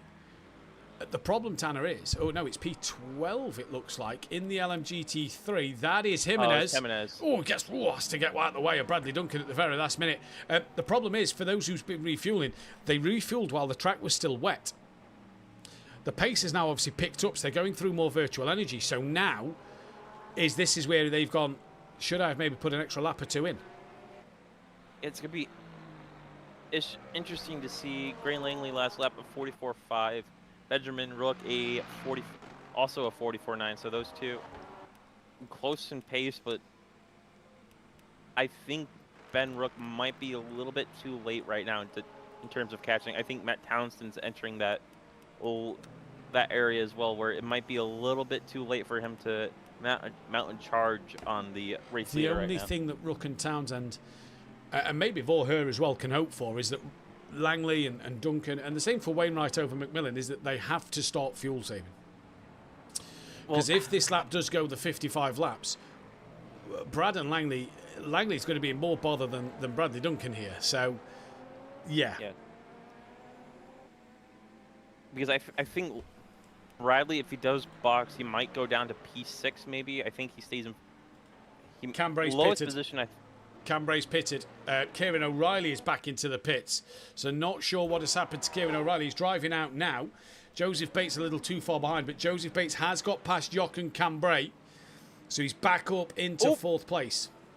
Bradley still having issues with turn 1, even with its drive. So had a little bit of a half spin there, lost about a second. But estimated lap time now up to 55.8. So up another 0.2 of a lap. So Bradley Duncan now seeing that he's on the limit, I think, of making it to the end. He's right about making it, but it's probably a bit too close for comfort, as looks like Jimenez is off again. This looks like a big shunt this time too. Still has all 4 tires left. Here comes Phipps. He's gaining on the back of Callum Clark within 0.6 of a second down towards turn number 1. They're a minute ahead of everybody else. Is this the move Phipps might need to take this championship win here tonight at Fuji Speedway and become our first ever LMP2 and our first ever Le Mans Ultimate Champion? Well, he's right on the back of Callum Clark now. What's happening? Track update. Track is no longer damp. It is medium grip according to the game. So no more wet piles. So we pretty much went through the entire... Only thing we didn't have is a flooded track tonight. In terms of track states. Yeah. Also, Townsend within a second now. It's not rained heavy enough. Yellow flag again. That is P13 in LMGT3 that's gone off. Anderson. These two. So Anderson, he's had a terrible night as they put a lap on McMillan. Phipps trying to get past out of Callum Clark in this race at the moment. Callum trying every way he possibly can to keep Phipps behind him, the championship leader. But when I think we found Phipps' Achilles heel here is when it's wet. It's Phipps seems to struggle a little bit more than when it's bone dry, because in the dry he's looked absolutely rapid all season. In the wet, he seems to have struggled a little bit. Yeah, so now, we now have a battle for P1 if Townsend can stay within that second, and if Brad makes another mistake. I think it's going to take him another mistake from Bradley Duncan, which seems like a very common occurrence around a track that he says that he really likes, which is weird, because on a track he didn't like, he was probably his most dominant win. On a track that he really likes, it seems like he's been inconsistent, and it's cost him time, but he's still P1. Benjamin Rook now 1.5 seconds off of Gray Langley. Well, keep your eyes on them fights. Phipps taking a different line to Callum Clark there, who just gets held a little bit by Ben Rook through the mid-corner. Callum Clark now puts the lap on Rook. Phipps can't find a way to go at the moment as they're coming down to Gray Langley towards the bottom hairpin. So there is Phipps. There is Callum Clark. Phipps gets very close as Callum is patient behind Langley. And that's just going to delay Phipps at the moment. And now Callum Clark looks up the inside. Yellow flag once again. Phipps trying to squeeze through. It's Wellington Jimenez who's had another drama. And something funny that happened there, Langley was the one getting flashed by the LMP2s that time. Not him flashing them. That's delayed Phipps a little bit. Phil Atherton in the chat. Time we ever done Fuji was on Project Cars 2. I enjoyed this track when we did it. Yep, so did I, Phil. It was a good one. But Phipps just not able to get close enough. When he did get... Dan said that was weird, so hopefully Dan will elaborate on that. Rook now within 8/10 of Langley in this race, coming down the start-finish straight. We're just going to stick with this battle for the lead in LMP2 at the moment. What a race, Tanner. What a race. Yeah, whatever setup Bradley Duncan has in that car is just not treated him well. It just seems like ever since that the first, it seems like he doesn't have the confidence in the car to keep the car straight.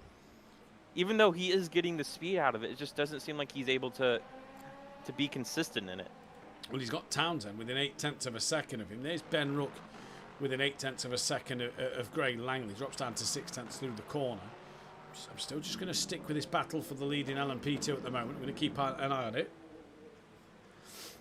The game not working and did 30 minutes later. Yeah, it's a shame, Dan, because, you know, what could have been for you in this race as well.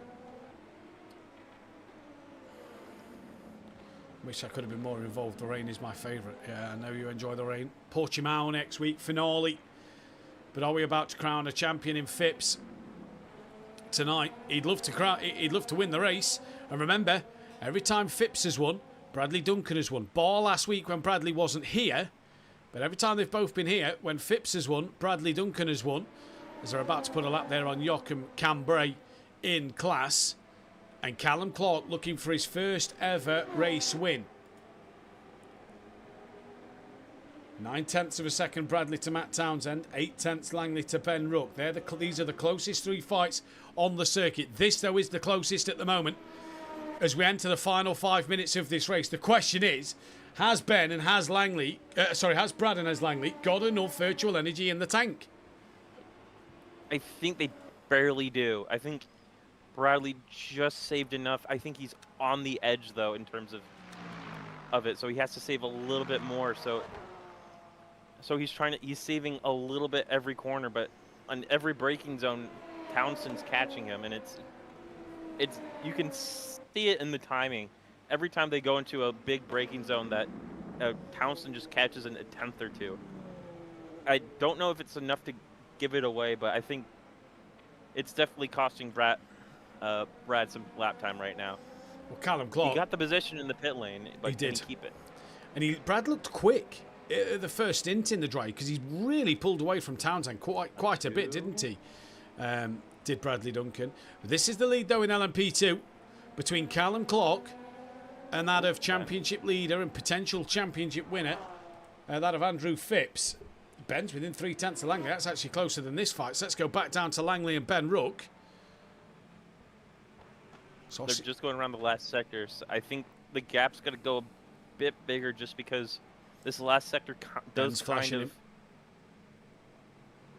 Ben takes a tighter line. Man, he's going to get the traction out that corner over Langley because that's where the Porsche is so superior.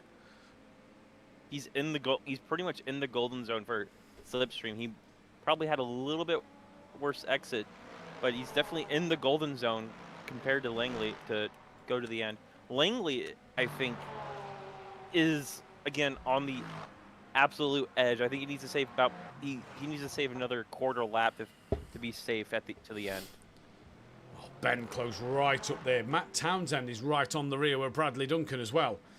So then, oh, this is close. 3 fights all playing out here. And this is the Langley and Ben Rook battle. This is the closest fight between the 3. Lead in LMP2, lead in LMGT3. And this for 4th place in LMGT3 is the closest fight of the 3. I'm keeping my eye on it, but we'll change to what is the closest fight accordingly. But this one so far is. And I think this is all because Langley's having to fuel save here, Tanner. Yeah, again, it's leaving the margins a bit too close. I'm all fine with trying to save time. Bradley Duncan just on the edge. The leaders are just passing them now, so they have about at least 2 more laps now. So, yeah, Clark just passed. Clark and Phipps just passed him. As we see the 2 races for the lead here, with 2 minutes remaining, both going to turn 1 together. But now Townsend within 3/10 now. Yeah, so this is the penultimate lap of the race. So if we load that up, Brad has got 2.5 laps of fueling, so Brad should be fine to the end. Langley 1.9. Yeah, because we could have one more. We could have one more lap. I think they just potentially. Yeah. With enough time. Oh yeah, there's this one and one more. 100% there's this one and one more. Langley's got one. Oh, Townsend going for a deep dive bomb. He gets his right fender right close enough to demand space. He does get it, but the position stays. So Townsend now looking to make the move done now and not wait till the very end. Phipps has now gone over a second off the back of Callum Clark as here comes Townsend. Big dive from him into the side of Bradley Duncan. They make a little bit of contact. Brad's going to have the inside line for the second part. Brad stays ahead for now. They both wiggle on exit. They've got Joachim Cambrai right behind them. And this is all for the lead in LMGT3. This is all for Townsend to keep his championship hopes even more intact going into Portimao. Phipps 7/10 off the back of Callum Clark as the leaders are about to start the final lap of the race. Langley has got Ben Rook 4/10 behind him, but Langley has got to save some fuel somewhere. So Duncan completely clear in terms of fuel, so he doesn't need to save this lap. Langley might have left it a bit too close. He might need to save a little bit this lap. Brad's absolutely clear on fuel. Brad is absolutely clear, but looking at Langley's, he has got to save some. He has got to save some. This last lap has got to be lift and coast as much as possible. And he's going to try and do it while hanging on into P4. Gray Langley, while Wainwright is down the order in 7th. Gray Langley has got to try and hang on for some fuel in this race. But we're going to go back to that. In fact, not just yet. We can just stay because Clark is not under attack. He's 9/10 in the lead. Duncan and Townsend, 3/10 of a second. What a race this has been, Tanner. I hope you've got 2 drivers of the day for me, because this has been a fantastic race here at Fuji Speedway, with Mount Fuji overlooking this one. The leaders just coming into the final couple of corners now. There is a yellow flag. That is P12. Believe that is Jimenez, who is waiting for the leaders to cross the line, so he hasn't got to do another lap. But here comes Callum Clark, who is going to take his first ever race win here at SimPlay Motorsport. Callum Clark is about to become a race winner and wins in LMP2 from that of Andrew Phipps. Great stuff from the pair of them. Now then, back down to Bradley Duncan and Matt Townsend. Bradley Duncan exits the final corner. It is going to be the win for Bradley Duncan in LMGT3, breaking the curse of when Phipps wins, Duncan wins, or when Duncan wins, Phipps wins. Bradley Duncan will win from Matt Townsend, second place. Great third place, by the way. Kieran O'Reilly's yet to finish. Vorher is about to come across the line for P3. Great result that for Vorher. But has Gray Langley got enough fuel to get to the end of this race? 0.8, so he's going to be very close here at the end. Only downside to this start finish is he's pretty much has to be full throttle to the end of the race. He's got to have faith that he won't run out of energy here. 0.8, 0.4 now. Oh, this is going to be close.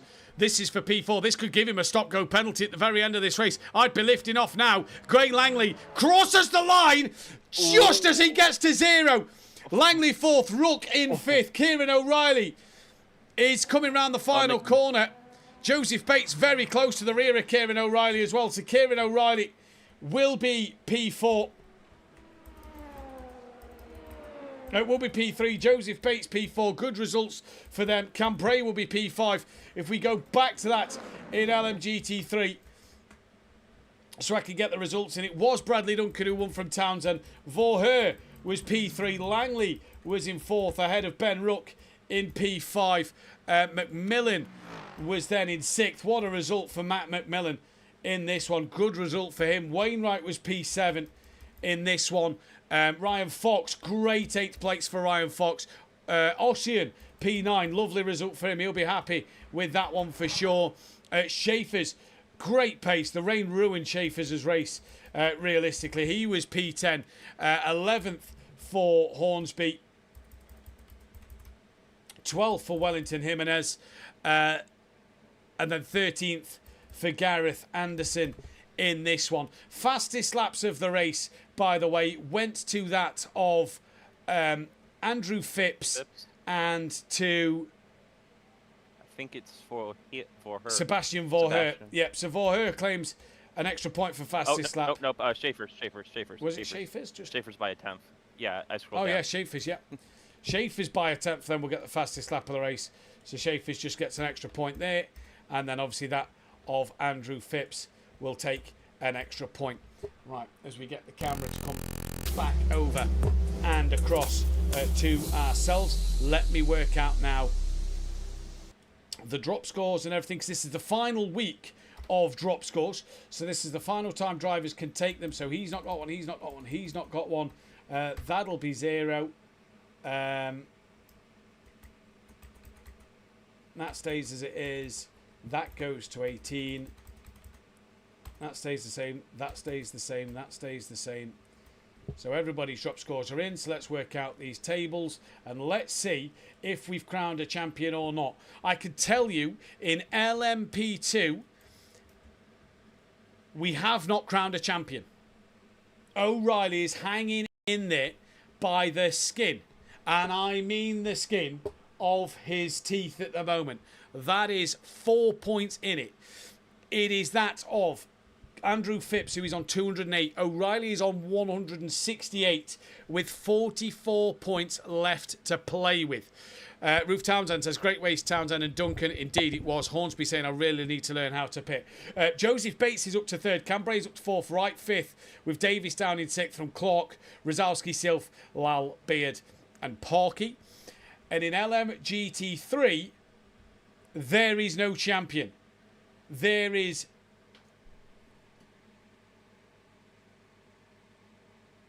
Oh, everything broke. There is 24 points in it between Bradley Duncan and Matt Townsend. So Matt Townsend really needed to win that race tonight to just close that gap a little bit. Bradley Duncan on 207, Matt Townsend on 183. Wainwright still 3rd on 150. Langley 4 points behind him on 146. Then it's Schaefer's, Jimenez, Vorher, Vieira, Ford, Rook up into 10th.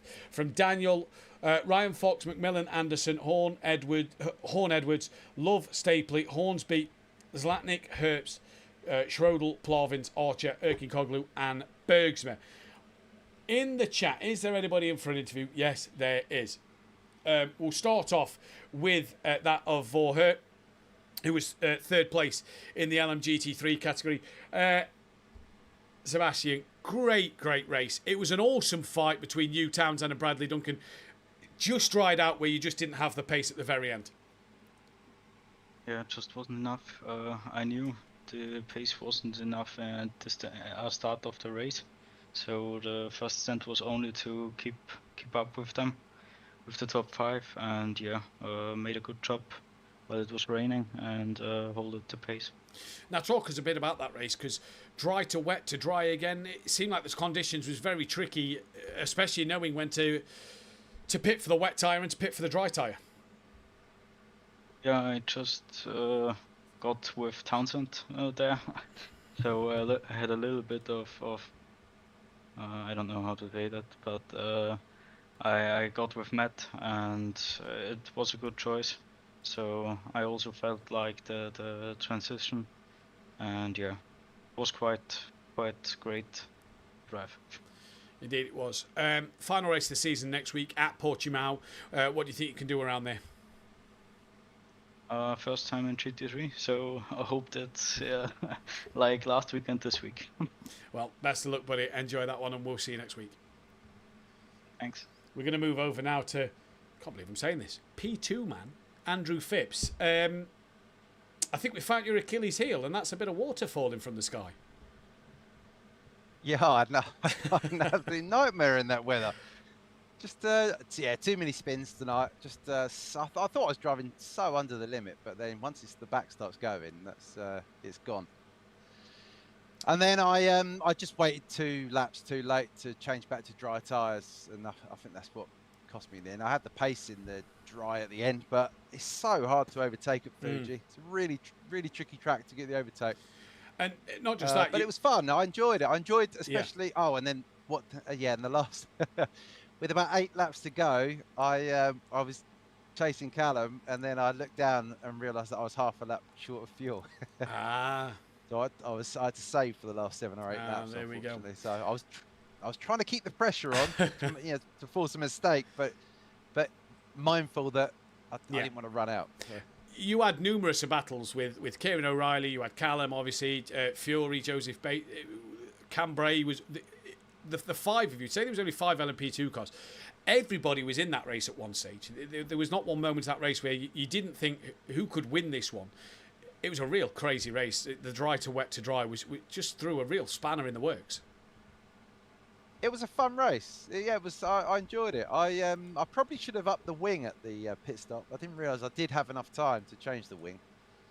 I think that may have helped a bit. It's very slidey. I think all the LMP drivers will probably say tonight it was very sketchy in the wet conditions. Not champion yet.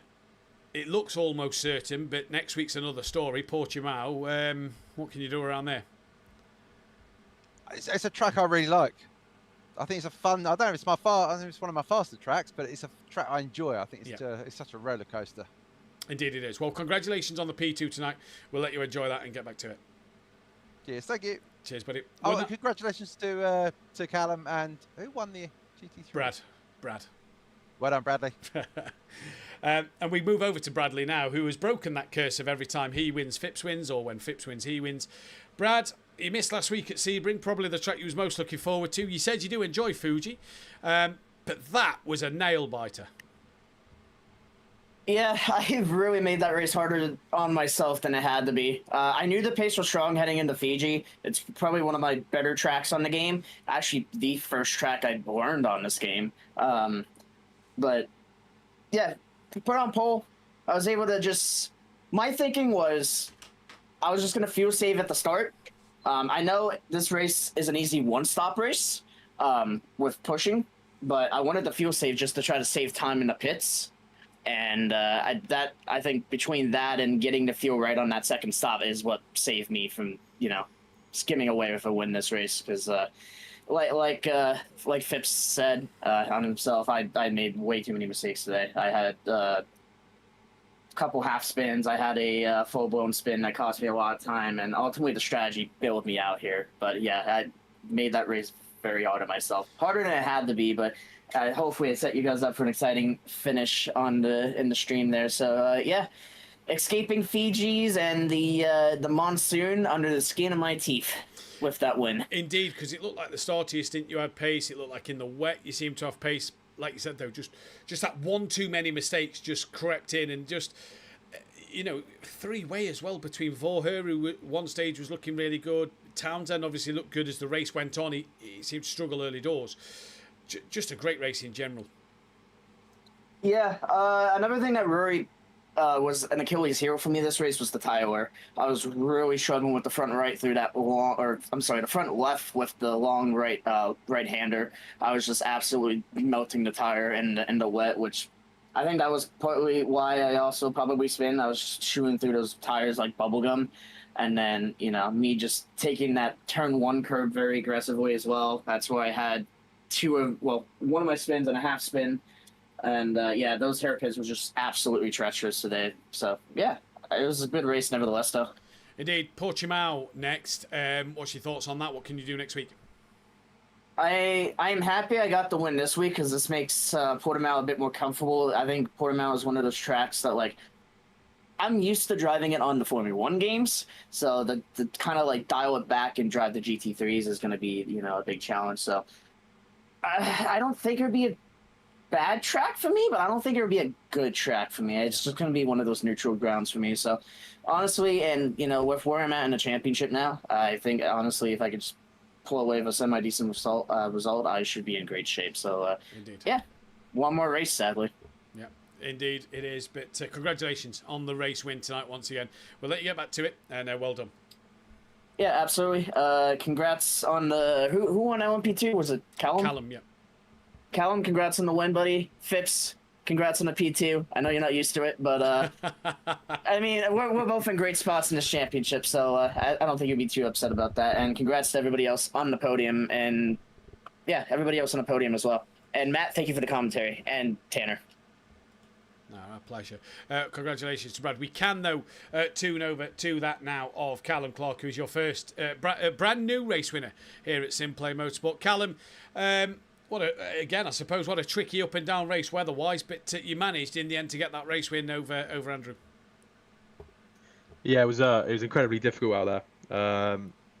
I span many times, like 4 or 5 times. It was the interchangeable conditions was horrible.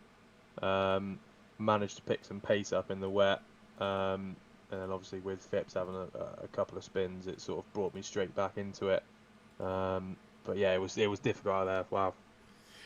It seemed tonight like it was a matter of who could stay on the track the longest to get this race win, or to get the best result they possibly could, because it was just absolutely chaos from start to finish, really. Yeah, it was difficult, especially like lapping the GT3s. As soon as you sort of go like offline, the rear just steps out, and once it goes, you just can't catch it. You're gone and you're round. And especially final sector. I don't know about anyone else, but final sector was horrible.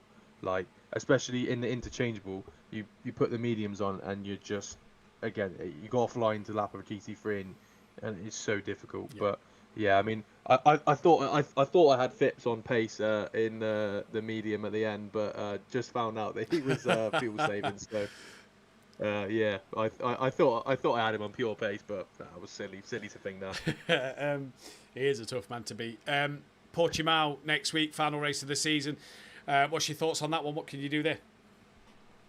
Bit of an Achilles heel, to be fair, for me. It's Sebring and Fuji is probably my two best tracks. But yeah, Portimao, especially in the LMP2, is a difficult nut to crack.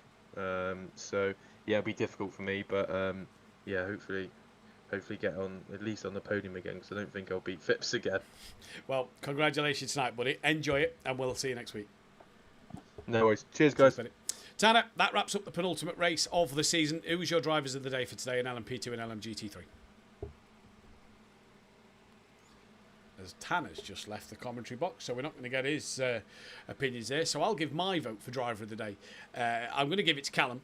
Fantastic drive. I think all the LMP2s did really well at one point. And I'm going to go Sebastian Voorher. I think put on a great show for my LMGT3 driver of the day. So they're the two I'm going to go for. But it is ACC console tomorrow night. Join either myself and Wellington Jimenez, or it could be Wellington Jimenez and Patrick Leger again. It was nice to actually have a bit of a break in the commentary box for Pro-Am at Alton Park. Reverse grid and 60-minute feature race coming your way. Myself and potentially Tanner, or maybe even someone else in the box on Thursday night for the Pro Series. Make sure you join me live for that one. And I will be back next week, hopefully with Tanner, to finish out the season in the commentary box for the final race of the LMU Championship.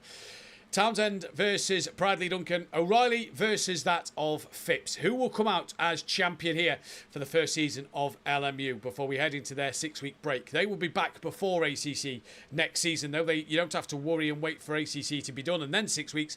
They will get their own 6-week break and be back. But from me and Tanner, even though he's disappeared, we'll see you next time. Goodbye.